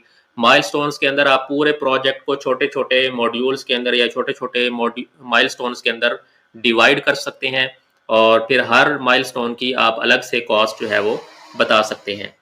तो जब अगर आपने एक प्रोजेक्ट को 4 फेजेस के अंदर या 4 डिफरेंट पार्ट्स के अंदर अगर आपने डिवाइड किया हुआ है, फेज़ 1, फेज़ 2, फेज़ 3, फेज़ 4, तो हर फेज़ की आप अलग से कॉस्ट बता सकते हैं। और फिर जब आपका फेज़ 1 कंप्लीट हो जाए तो उसकी आप उस माइलस्टोन को जब आप सबमिट करेंगे तो नेक्स्ट फेज़ स्टार्ट करने से पहले आपको फेज़ 1 की जो पेमेंट है वो आपको रिसीव हो जाएगी, और फिर आपका जो नेक्स्ट माइलस्टोन है या जो नेक्स्ट फेज़ है वो स्टार्ट होगा। तो यूजुअली अगर आपका कोई बड़ा प्रोजेक्ट हो तो उस केस में आप बजाय इसके कि एक सिंगल पेमेंट का ऑर्डर प्लेस करें, आप उसको माइलस्टोन्स के अंदर डिवाइड कर लें ताकि आपको हर माइलस्टोन के कंप्लीशन पे आपको वो जो पेमेंट है वो रिलीज़ हो जाए। तो आप सिंगल पेमेंट पे अगर आप क्लिक करेंगे तो यहाँ पे आप ऑफ़र की अपनी डिस्क्रिप्शन बताएंगे कि इस ऑफ़र के अंदर आप क्या क्या चीज़ें यूज़र को प्रोवाइड करेंगे, और फिर यहाँ पे आप उसकी बता सकते हैं कि रिवीजन्स कितनी होंगी, और डिलीवरी टाइम आप यहाँ से अपना बता सकते हैं, और यहाँ पे आप अपनी प्राइस बता सकते हैं कि ये सर्विस जो आप यहाँ पे ऑफ़र कर रहे हैं इसकी प्राइस कितनी होगी। और फिर ऑफ़र एक्सपायरी आप बता सकते हैं कि ये ऑफ़र कितने दिन के अंदर एक्सपायर हो जाएगी। वो अगर आप यहाँ पे इस चेक बॉक्स को सेलेक्ट करेंगे तो यहाँ से आप डेज़ को सिलेक्ट कर सकते हैं। रिक्वेस्ट फॉर रिक्वायरमेंट्स, अब ये क्या है कि अगर आप इस चेक बॉक्स को क्लिक करेंगे तो जो रिक्वायरमेंट्स आपने डिफ़ाइन की थी जब आपने अपनी गिग को बनाया था, तो ये ऑर्डर तब तक स्टार्ट नहीं होगा जब तक यूज़र जो है वो उन रिक्वायरमेंट्स को फिल नहीं करेगा। अगर आपने ऑलरेडी क्लाइंट से रिक्वायरमेंट्स गेट कर ली हुई हैं तो उस केस में आप इस चेक बॉक्स को अनचेक कर देंगे, तो उस केस में आपका जो ऑर्डर है वो इमीडिएटली स्टार्ट हो जाएगा जैसे यूज़र अपनी पेमेंट्स की डिटेल्स सबमिट करेगा। तो उस केस में क्या होगा कि आपका जो ऑर्डर है इमीडिएटली स्टार्ट हो जाएगा, क्योंकि ऑलरेडी आपके पास रिक्वायरमेंट्स आ चुकी हैं और आप फ़ौरन से अपना काम जो है उसको स्टार्ट कर देंगे।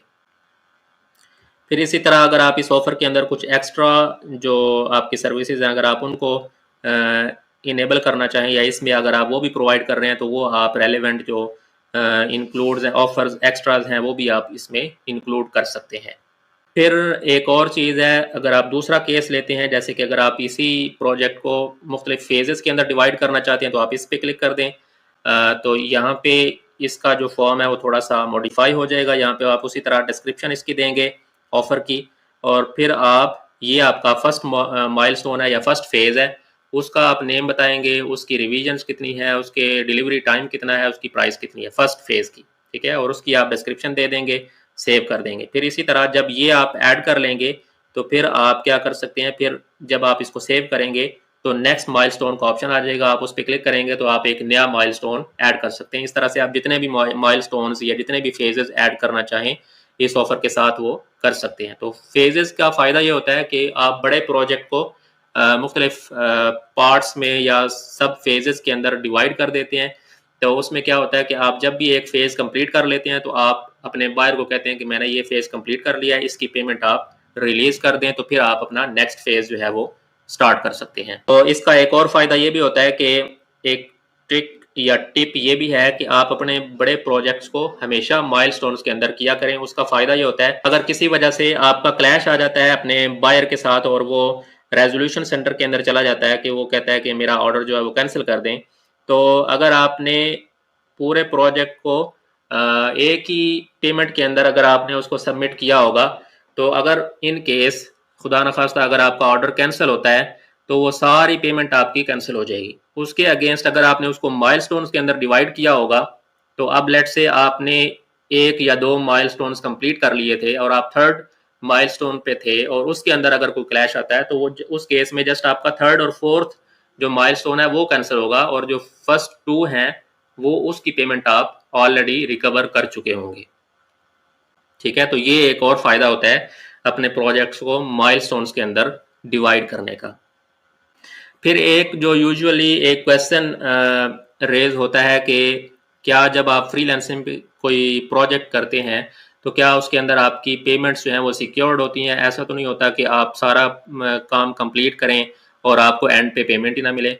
तो उसका सिंपल सा आंसर ये है कि जब आप कोई फ्रीलांसिंग का प्लेटफॉर्म इस्तेमाल करते हैं तो आपका जो भी फ्रीलांसिंग का प्लेटफॉर्म है, जैसे यहाँ पे हम फाइवर एज एन एग्जांपल ले रहे हैं, तो ये जो प्लेटफॉर्म है ये as a third party work करता है। तो जब भी कोई ऑर्डर प्लेस होता है, जब आप क्लाइंट के साथ डील करते हैं, अपनी आप पेमेंट्स को फाइनल करते हैं और पेमेंट से फाइनल होती हैं कि मैं इस प्रोजेक्ट की इतनी कॉस्ट चार्ज करूंगा, और जब ऑर्डर प्लेस होता है तो जब ऑर्डर प्लेस होता है तो जो पेमेंट है वो क्लाइंट या बायर के अकाउंट से चली जाती है इस प्लेटफॉर्म के पास, यानी फाइवर के पास चली जाती है। तो फाइवर जो है वो एज अ थर्ड पार्टी काम कर रहा होता है और फिर जब आपका ऑर्डर कंप्लीट होता है तो पेमेंट फाइवर के अकाउंट से रिलीज हो जाती है आपके अकाउंट के अंदर। ठीक है, और इसी सर्विस को प्रोवाइड करने के फाइवर आपसे चार्जेस लेता है 20%। तो अगर आपका $100 का प्रोजेक्ट है तो उसमें आपको $80 मिलेंगे और फाइवर आपसे $20 इस ऑर्डर पे डिडक्ट करेगा चार्जेस या सर्विस फी के तौर पे। ठीक है, तो जब आप किसी फ्रीलांसिंग प्लेटफॉर्म पे काम कर रहे होते हैं तो उसमें आपको ये रिस्क नहीं होता कि आप काम करेंगे और आपको उसकी पेमेंट जो है वो नहीं मिलेगी। जब आपका ऑर्डर एक डन हो जाता है, ऑर्डर जब एक्सेप्ट हो जाता है, यूज़र जब आपके ऑर्डर को एक्सेप्ट कर लेता है तो उसमें पेमेंट जो है वो रिलीज हो जाती है और पेमेंट अकाउंट बायर के अकाउंट से निकल के फाइवर या किसी भी थर्ड पार्टी प्लेटफॉर्म जो भी आप यूज़ कर रहे हैं उनके अकाउंट में चली जाती है। और जब आपका ऑर्डर कंप्लीट होता है तो वो जो प्लेटफॉर्म है जो भी आप इस्तेमाल कर रहे हैं, जैसे हमारे केस में फाइवर है, तो फिर उनके अकाउंट से पेमेंट आपके अकाउंट में ट्रांसफर कर दी जाती है। पेमेंट्स को कैसे हैंडल करते हैं, उनको विदड्रॉ कैसे करवाते हैं, वो हम लेटर ऑन किसी वीडियो के अंदर डिस्कस करेंगे।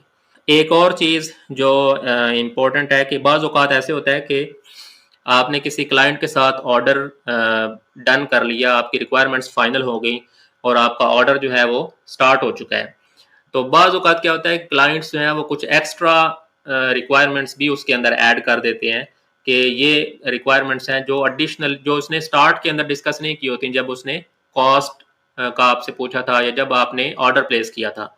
तो उस केस में आप बाउंड नहीं होते कि आप उन सारी रिक्वायरमेंट्स को करें। आप जस्ट वही रिक्वायरमेंट्स करने के बाउंड हैं जो आपकी उस ऑफर के अंदर मेंशन थी। तो जब आपने उसको कस्टम ऑफर सेंड की तो उसके अंदर जो आपने रिक्वायरमेंट्स लिखी होती हैं ना, जैसे आप यहाँ पे अगर जब आप ऑफर क्रिएट करते हैं, यूजर को जब आप ऑफर सेंड करते हैं किसी भी गिग की, तो यहाँ पे जो आपने रिक्वायरमेंट्स डिफाइन की होती है ना, आप सिर्फ इन्हीं रिक्वायरमेंट्स को कंप्लीट करने के बाउंड होते हैं। यानी कि अगर आप इनमें से कोई चीज़ अगर आप कंप्लीट नहीं करते तो उस केस में आपका बायर जो है वो आपसे क्वेश्चन कर सकता है या वो रेजोल्यूशन सेंटर में जा सकता है या जो भी वो करे। लेकिन जो रिक्वायरमेंट्स आपने यहाँ पे मेंशन की हुई हैं, अगर आपने उनको कंप्लीट कर दिया है तो अब बायर की ये रिस्पॉन्सिबिलिटी है कि वो इस ऑर्डर को कंप्लीट करे और आपको आपकी जो पेमेंट है वो रिलीज करे। अगर आपने ये वाली रिक्वायरमेंट्स कंप्लीट कर ली हैं, उस केस में भी अगर बायर किसी वजह से रेजोल्यूशन सेंटर में जाता है तो आपके चांसेस ज़्यादा होंगे कि आप उस केस को विन कर जाएंगे, क्योंकि आपने वो रिक्वायरमेंट्स कंप्लीट कर दी हैं जो आपने यहाँ पे मेंशन की थी। तो बाज़ औक़ात क्या होता है कि क्लाइंट्स जो हैं वो पहले रिक्वायरमेंट्स कम बताते हैं और आपसे कॉस्ट वगैरह ले लेते हैं, ठीक है, और वही रिक्वायरमेंट्स आपने यहाँ पे मेंशन की होती हैं और लेटर ऑन वो ऐड ऑन करते जाते हैं कि इसमें ये भी कर दें, ये भी कर दें, ये भी कर दें, हालांकि उनकी कॉस्ट उन्होंने इसके अंदर इंक्लूड नहीं की होती। तो उसका प्रॉपर वे ये होता है कि अगर उसकी कोई एक्स्ट्रा रिक्वायरमेंट्स हैं तो वो आप इसी ऑर्डर के अंदर कंप्लीट नहीं करेंगे, बल्कि उसको आप एज एन एक्स्ट्रा उसके कॉस्ट आप चार्ज करेंगे और उनको उस काम को कंप्लीट करने के आप एक्स्ट्रा चार्जेस उससे वसूल करेंगे। अगर वो क्लाइंट आपसे कहता है कि इसी रिक्वायरमेंट के अंदर या इसी ऑर्डर के अंदर ये भी चीज़ें कर दें, ये भी चीज़ें कर दें, तो उस केस में अगर आप रेजोल्यूशन सेंटर के अंदर जाते हैं तो आपके चांसेस ज़्यादा होंगे कि आप उस केस को विन करेंगे और आपकी जो पेमेंट है वो आपको रिलीज़ कर दी जाएगी। तो उस केस में आपने मेक श्योर करना है कि जो भी रिक्वायरमेंट्स आप यहाँ पे मेंशन करें, आप एग्जैक्टली वही रिक्वायरमेंट्स यहाँ पे मेंशन करें जो आप इस प्राइस और इस डिलीवरी टाइम के अंदर डिलीवर करने का प्रॉमिस कर रहे हैं। तो अब हम एक एग्जाम्पल ऑर्डर को देख लेते हैं कि जब आपका ऑर्डर प्लेस होता है तो उसके अंदर कौन कौन सी चीज़ें होती हैं। तो हम एक डेमो ऑर्डर को एज एन एग्जाम्पल देख लेते हैं। तो अभी फॉर एग्जांपल ये कंप्लीटेड ऑर्डर्स हैं, तो इसमें अगर हम जाएं तो लेट्स से कि किसी एक ऑर्डर को हम एज एन एग्जांपल ले लेते हैं, लेट्स से इसी को ले लेते हैं। तो इसके अगर हम क्लिक करें तो अब जब भी आपका ऑर्डर प्लेस होता है तो आपको इस तरह का पेज जो है वो शो होता है। जब आप ऑर्डर पेज पे क्लिक करते हैं तो ये पेज आपका ओपन होता है। इसमें सबसे पहले आपकी जो रिक्वायरमेंट्स हैं वो इस टैब के अंदर मेंशन्ड होती हैं, जो यूज़र ने सबमिट की होती हैं, या जो भी आपकी रिक्वायरमेंट्स होती हैं जो आप अपनी गिग के अंदर जिनकी आपको ज़रूरत होती है जब आप ऑर्डर को स्टार्ट करना चाहते हैं। तो जो आप रिक्वायरमेंट्स यूज़र से रिक्वेस्ट करते हैं वो आपको इस रिक्वायरमेंट्स की टैब के अंदर अवेलेबल होती हैं। ये उसने सेंड किया हुआ है कि उसने ऑलरेडी जो डिटेल्स हैं लॉगिन की वो प्रोवाइड कर दी हुई थी, तो इसने यहाँ पे उनको ऐड नहीं किया। इसके अलावा जो आपकी जो ओरिजिनल रिक्वेस्ट थी, जो आपने डिटेल्स प्रोवाइड की थी जिसकी कि आप इस टास्क के अंदर क्या क्या काम कर रहे हैं, तो उसकी डिटेल्स को अगर आप देखना चाहें तो आप इस डिटेल्स की टैब पे देख सकते हैं। फिर जो आपकी एक्टिविटी होती है, एक्टिविटी के अंदर आपकी वो सारी कॉन्वर्सेशन हो रही होती है जो इस ऑर्डर से रिलेटेड होती है, और यहाँ पे आप यूज़र के साथ या क्लाइंट के साथ अपनी सारी कन्वर्सेशन को कर सकते हैं। और जब आप ऑर्डर को डिलीवर करते हैं तो उसकी डिलीवरी की इन्फॉर्मेशन भी आपको इस तरह से यहाँ पे शो हो रही होती है।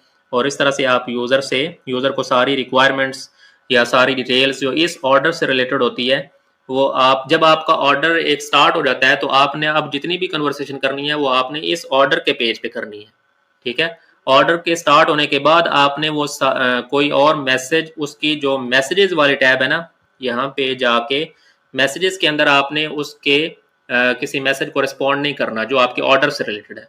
तो ऑर्डर से रिलेटेड जितनी भी कन्वर्सेशन है उसको आपने इसी पेज के ऊपर ऐड करना है, और जो भी आप अपनी रिक्वायरमेंट्स या जो भी आप डिलीवरी सेंड कर रहे हैं वो आपने इसी पेज के ऊपर उनकी इन्फॉर्मेशन सेंड करनी है। कोई आप लिंक अगर प्रोवाइड कर रहे हैं तो आपने इसी पेज पे प्रोवाइड करना है, क्योंकि लेटर ऑन अगर आप रेजोल्यूशन सेंटर के अंदर जाते हैं या कोई इश्यूज आते हैं तो जो रिव्यू टीम होती है आपके ऑर्डर की, जो रिव्यू करने वाले होते हैं वो इसी पेज के ऊपर देखते हैं कि आपकी कॉन्वर्सेशन जो है वो किस तरह से चल रही है और आपने यूज़र को क्या क्या चीज़ें सबमिट की हैं, ठीक है। तो वो सारी चीज़ें फिर इस पेज पे वो देखते हैं।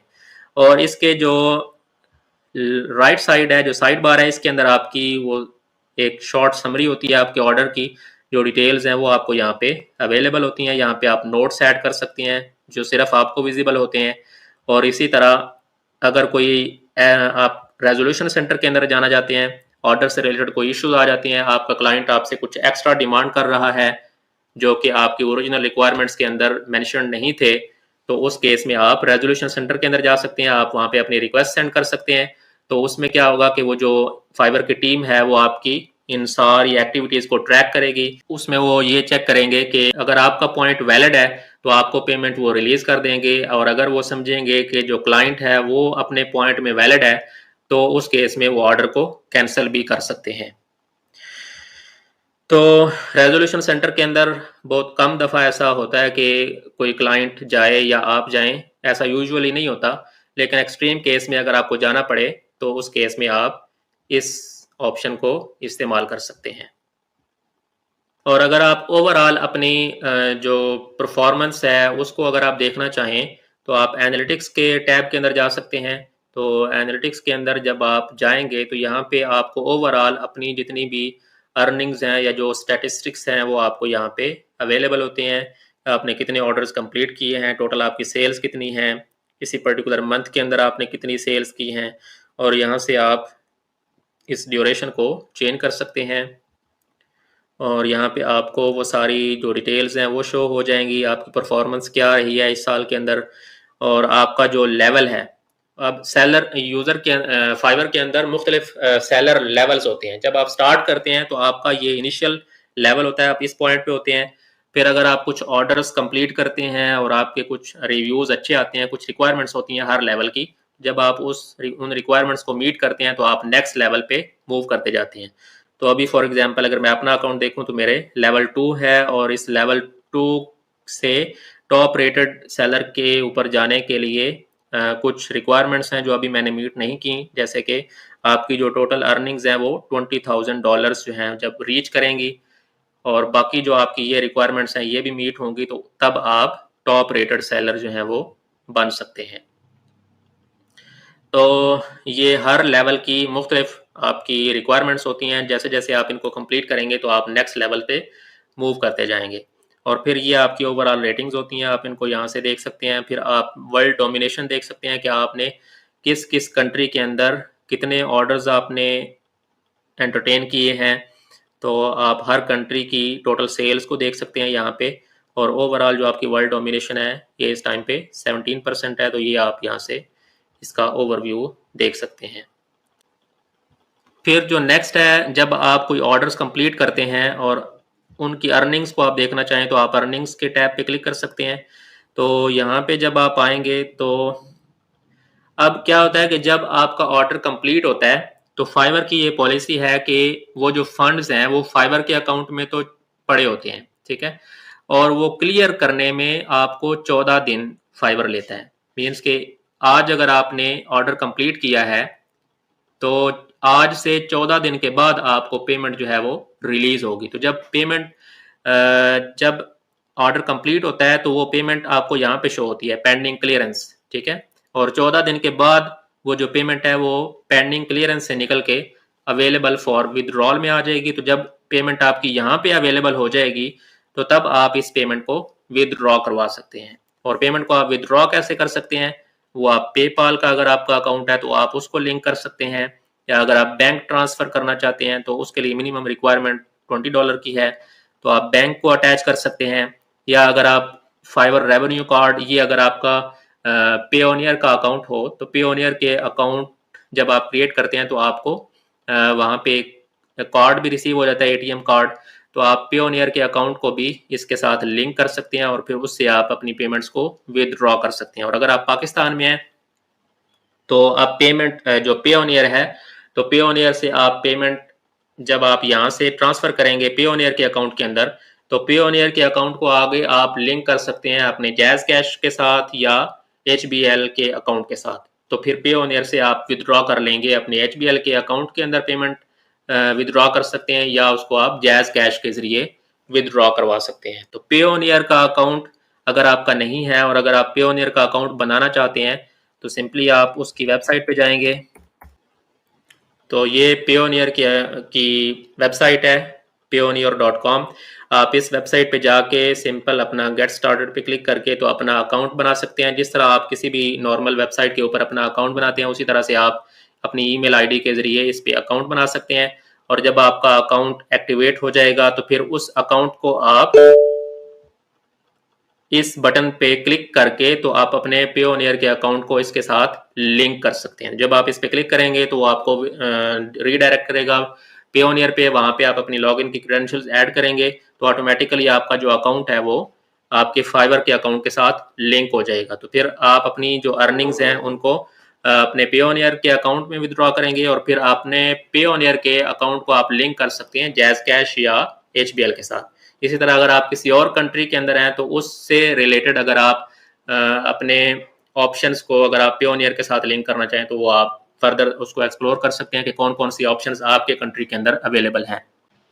और इसी तरह अगर आपका पेपाल का अकाउंट है, जो कि पाकिस्तान के अंदर तो पेपाल अलाउड नहीं है, आप पेपाल पाकिस्तान के अंदर अकाउंट नहीं बना सकते, तो अगर आप किसी और कंट्री से हैं और आपकी कंट्री में पेपाल का अकाउंट अवेलेबल है तो आप इस ऑप्शन पे क्लिक करके तो अपने पेपाल अकाउंट को लिंक कर सकते हैं।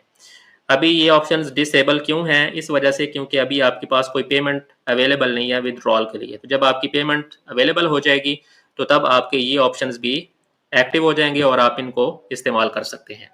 अब नेक्स्ट एक और इम्पोर्टेंट क्वेश्चन है जो यूजुअली यूजर्स पूछते हैं कि आपने अभी नया अकाउंट बनाया है और आपके पास अभी कोई ऑर्डर नहीं है, आपकी कोई रिव्यूज़ भी नहीं है क्लाइंट्स के, तो अगर आपके कोई रिव्यूज़ ना हों तो जो क्लाइंट्स होते हैं या जो बायर्स होते हैं उनका वो ट्रस्ट लेवल नहीं होता कि वो आपको ऑर्डर्स प्रोवाइड करें। तो आपने अपना पहला ऑर्डर जो है वो किस तरह से गेट करना है, तो उसके लिए कुछ टिप्स एंड ट्रिक्स हैं, तो वो हम यहाँ पे उनको मेंशन करते हैं, उन पे थोड़ी सी डिस्कशन कर लेते हैं। तो सबसे पहला जो पॉइंट है, जो इम्पोर्टेंट पॉइंट है, वो तो ये है कि जब आपने अपनी प्रोफाइल क्रिएट करनी है तो आपने मेक श्योर करना है कि अपनी प्रोफाइल के अंदर आपने सारी डिटेल्स ऐड करनी है। मैक्सिमम डिटेल्स जो आप अपनी प्रोफाइल के अंदर ऐड कर सकते हैं वो आपने ऐड करनी है और आपकी प्रोफाइल जो है वो हर लिहाज से कंप्लीट होनी चाहिए। आपकी प्रोफाइल पिक्चर उसके अंदर मस्ट ऐड होनी चाहिए, आपकी टैगलाइन उसके अंदर ऐड होनी चाहिए, आपकी जो एजुकेशन की इंफॉर्मेशन है वो उसके अंदर ऐड होनी चाहिए, लैंग्वेजेस आपके जो इसके अलावा जो आपके स्किल्स हैं वो आपने लाजमी मेंशन करने हैं इसके अंदर। सर्टिफिकेशंस अगर आपकी हैं तो ये सर्टिफिकेशंस भी आपने लाजमी ऐड करनी है, इससे आपका जो क्लाइंट है वो उसको ट्रस्ट डेवलप होगा और वो आपकी सर्विसेज को परचेज करेगा। इसी तरह एक और जो इम्पोर्टेंट पॉइंट है कि आप ये कैसे प्रूव कर सकते हैं कि आप किसी स्पेसिफिक स्किल के अंदर मास्टर हैं या आप वो काम कर सकते हैं, तो उसके रेलेवेंट आपने टेस्ट आप यहाँ से टेक कर सकते हैं। कोई भी टेस्ट आप अपनी स्किल के रेलेवेंट आप यहाँ से उसको टेक कर सकते हैं और जब आप किसी टेस्ट को कंप्लीट करेंगे तो उससे रेलेवेंट जो बैजेस हैं वो यहाँ पे ऐड हो जाएंगे। तो ये 2 पॉइंट्स हैं। फिर तीसरा पॉइंट ये है कि आपने जो भी गिग्स ऐड करनी है, आपने वो किसी पर्टिकुलर कैटेगरी को टारगेट करना है। फॉर एग्जांपल अगर आप वर्डप्रेस डेवलपर हैं, तो आपने वर्डप्रेस से रिलेटेड अपनी गिग्स बनानी है और आपने एक ही गिग नहीं बनानी, आपकी कम से कम 5 गिग्स जो हैं वो आपने लाजमी उसके अंदर ऐड करनी है और फिर हर गिग जो है वो किसी स्पेसिफिक सर्विस को टारगेट कर रही होगी। मीन्स कि आपने ये नहीं करना कि एक ही जेनेरिक गिग बना दें और उसके अंदर आप अपनी सर्विसेज को लिस्ट डाउन कर दें, बल्कि आपने उनको डिवाइड करना है मल्टीपल गिग्स के अंदर, ठीक है। और आपने एक गिग के अंदर किसी स्पेसिफिक टाइप की सर्विसेज को ऑफर करना है। फॉर एग्जाम्पल आपकी एक गिग हो सकती है कि आप वर्डप्रेस की वेबसाइट डेवलप करके देंगे, आपकी दूसरी गिग हो सकती है कि अगर वर्डप्रेस की वेबसाइट के अंदर अगर कोई इशू आता है तो आप उसको फिक्स करेंगे, आपकी तीसरी गिग हो सकती है कि आप एक वर्डप्रेस का कस्टम प्लगइन जो है वो डेवलप करेंगे, आपकी फोर्थ एक गिग हो सकती है कि आप वर्डप्रेस की कस्टम थीम जो है वो डेवलप करेंगे या डिजाइन करेंगे। इस तरह से आपने अपनी जो सर्विसेज है उनको डिवाइड करना है और कम से कम आपने 5 अपनी जो गिग्स हैं वो लाजमी ऐड करनी है और फिर हर गिग को आपने जो उस गिग के रिलेटेड जो बेस्ट प्रैक्टिसेस है उनके हिसाब से अपने आपने उनको ऑप्टिमाइज करना है, जो कि हमने पिछली वीडियो के अंदर डिटेल के अंदर डिस्कस किया था कि आप अपनी गिग को किस तरह से बेहतर अंदाज में प्रेजेंट कर सकते हैं। फिर जो आपकी गिग्स की ये जो थंबनेल्स हैं या जो मेन इमेजेस हैं, ये आपने मेक श्योर करना है कि ये जितना आप इनको अट्रैक्टिव कर सकें, आपने इनको अच्छे तरीके से डिज़ाइन करके इनको ऐड करना है। फिर इससे जो नेक्स्ट एक इम्पोर्टेंट पॉइंट है वो ये है कि जब आप अपनी सर्विसेज को या अपनी फ्रीलांसिंग करियर को जब आप स्टार्ट कर रहे हैं किसी भी प्लेटफॉर्म पे, तो आपने स्टार्ट में अपना जो रेट्स हैं, जो आपकी गिग्स के रेट्स हैं, वो आपने कम से कम रखने हैं, क्योंकि स्टार्ट में आपका जो फोकस है वो अर्निंग नहीं होना चाहिए, बल्कि स्टार्ट के अंदर आपका जो फोकस है वो आपका रेपुटेशन डेवलप करना है कि आपने रिव्यूज गेट करने हैं क्लाइंट से, ठीक है। जितने आपके रिव्यूज ज्यादा होंगे उतना आपका ट्रस्ट डेवलप होगा, क्लाइंट्स आपको ज़्यादा से ज़्यादा ऑर्डर्स जो हैं वो प्रोवाइड करेंगे। तो जब तक आपके कम से कम 10 रिव्यूज़ नहीं हो जाते, तब तक आपने अपनी जो सर्विसेज हैं या गिग्स हैं, इनकी प्राइसेस को आपने कम से कम रखना है। उसके बाद आप इनको लेटर ऑन अगर मॉडिफाई करना चाहें तो आप इनको चेंज कर सकते हैं। फिर जो इसके अंदर एक और इम्पोर्टेंट पॉइंट है वो ये है कि अगर आप किसी टाइम ड्यूरेशन के अंदर अवेलेबल नहीं है, अपनी सर्विसेज अगर आप प्रोवाइड नहीं कर सकते, तो आपने सेट अवेलेबिलिटी के अंदर जाके तो अपनी वो ड्यूरेशन जो है वो बता देनी है कि आप इस ड्यूरेशन के अंदर आप अवेलेबल नहीं है, आप सर्विसेज को एंटरटेन नहीं कर सकते। तो उससे क्या होगा कि आपके क्लाइंट्स को पता चल जाएगा कि आप इस ड्यूरेशन के अंदर अवेलेबल नहीं है और वो आपको मैसेजेस वगैरह सेंड नहीं करेंगे। ये क्यों ज़रूरी है? वो इस वजह से ज़रूरी है कि जब भी आपका क्लाइंट आपको मैसेज सेंड करता है तो आपने जितना जल्दी हो सके आपने उसको रिस्पॉन्ड करना है। आपने कोई ऐसा क्लाइंट का मैसेज नहीं होना चाहिए उस कॉन्वर्सेशन के अंदर कि वो लास्ट मैसेज जो है वो आपके क्लाइंट का हो। उस कॉन्वर्सेशन के अंदर हमेशा लास्ट मैसेज आपका होना चाहिए, ठीक है? और आपने उसको जल्दी से जल्दी रिस्पॉन्ड करना है, क्योंकि ये चीज़ आपकी प्रोफाइल पे डिपिक्ट करती है, ये चीज़ आपकी यहाँ पे मेंशन होती है कि आप एवरेज रिस्पॉन्स टाइम आपका कितना है, यानी कि जब क्लाइंट ने मैसेज किया तो आपने कितना जल्दी उसको रिस्पॉन्ड किया, ठीक है? तो ये आपका जितना अच्छा होगा उतनी ज़्यादा आपकी रैंकिंग्स जो है वो इम्प्रूव होंगी, ठीक है? और इस वजह से आप अपने अवेलेबिलिटी आवर्स को, या अगर किसी पर्टिकुलर ड्यूरेशन के अंदर आप अवेलेबल नहीं है तो आपने उसको यहाँ से सेट कर देना है ताकि क्लाइंट्स आपको उस ड्यूरेशन के अंदर मैसेज ही ना करें, ठीक है? तो ये चीज़ आपकी रैंकिंग्स को अफेक्ट करती है। फिर एक और जो पॉइंट है वो ये कर सकते हैं, आप अपनी जो गिग्स हैं उनको आप शेयर करें मुख्तलिफ सोशल मीडिया के प्लेटफॉर्म्स पे, ताकि आपकी जो जो सर्विसेज आप प्रोवाइड कर रहे हैं वो ज़्यादा से ज़्यादा ऑडियंस को पता चल सके कि आप कौन कौन सी सर्विसेज प्रोवाइड कर रहे हैं। फिर एक और जो सबसे इम्पोर्टेंट जो पॉइंट है वो ये है कि आपने अपना पोर्टफोलियो बिल्ड करना है। आपकी अपनी एक वेबसाइट होनी चाहिए, या अगर आप वेब डेवलपर हैं तो आपकी अपनी एक वेबसाइट होनी चाहिए जिसपे आपके वो सारे प्रोजेक्ट्स जो हैं वो लिस्ट डाउन होने चाहिए कि आपने इससे पहले कौन कौन से प्रोजेक्ट्स हैं वो आपने कंप्लीट किए थे, उस प्रोजेक्ट की रिक्वायरमेंट्स क्या थी, आपने उस प्रोजेक्ट के अंदर किन किन स्किल्स को इस्तेमाल किया था, उसकी डिटेल्स आपने वहाँ पे मेंशन करनी है हर प्रोजेक्ट से रिलेटेड। और जितने मैक्सिमम आप प्रोजेक्ट्स आप अपनी वेबसाइट पे ऐड कर सकें वो आपने ऐड करने हैं, उनको मुख्तलिफ कैटेगरीज के अंदर आपने डिवाइड करना है। लेट्स से आपने वेबसाइट डेवलप की थी तो उनके प्रोजेक्ट्स को आप एक कैटेगरी बना सकते हैं, फिर अगर आपने कोई प्लगइन्स डेवलप किए हैं तो उनकी कैटेगरी आप एक अलग बना सकते हैं। इस तरह से आपने कैटेगराइज करना है अपने प्रोजेक्ट्स को। तो आपने एक अपना फुल फंक्शनल जो पोर्टफोलियो पेज है वो आपने एक वेब पेज क्रिएट करना है। अगर आप अभी होस्टिंग या डोमेन वगैरह परचेज नहीं कर सकते तो मुख्तलिफ फ्री प्लेटफॉर्म्स हैं जिनको इस्तेमाल करके आप अपना पोर्टफोलियो जो है वो डेवलप कर सकते हैं। इसी तरह अगर आप अपनी वेबसाइट नहीं बनाना चाहते तो उस केस में आप अपनी एक पीडीएफ फाइल जो है वो प्रिपेयर कर सकते हैं। उस पीडीएफ फाइल के अंदर आप अपने सारे जो प्रीवियस प्रोजेक्ट्स हैं उनकी डिटेल्स आप ऐड कर सकते हैं। तो इसका फ़ायदा क्या होगा कि जब भी आपका जो क्लाइंट है वो आपसे आपसे मैसेज करेगा या आपसे कोई डिटेल्स पूछेगा तो यूजुअली ऐसा होता है कि अगर आपके कोई प्रीवियस रिव्यूज़ नहीं हैं तो आपका क्लाइंट आपसे पूछता है कि आपने इससे पहले कौन कौन से प्रोजेक्ट्स पे काम किया हुआ है। तो वो आपसे पोर्टफोलियो डिमांड करता है कि आप अपना पोर्टफोलियो का लिंक सेंड करें। तो अगर आपने वेबसाइट डेवलप की हुई है तो आप अपने पोर्टफोलियो का उसको लिंक सेंड कर देंगे। और अगर आपके पास वेबसाइट नहीं है तो उस केस में आप, जो हमने पीछे डिस्कस किया था कि आप अपने डॉक्यूमेंट्स अटैच करके तो उसको आप अपनी पीडीएफ प्रोफाइल जो है, पीडीएफ फाइल जो है वो सेंड कर सकते हैं जिसके अंदर आपके सारे प्रोजेक्ट्स की डिटेल ऐड होगी, ठीक है? तो इस तरह से आप अपने क्लाइंट को अपना पोर्टफोलियो जो है वो सेंड कर सकते हैं।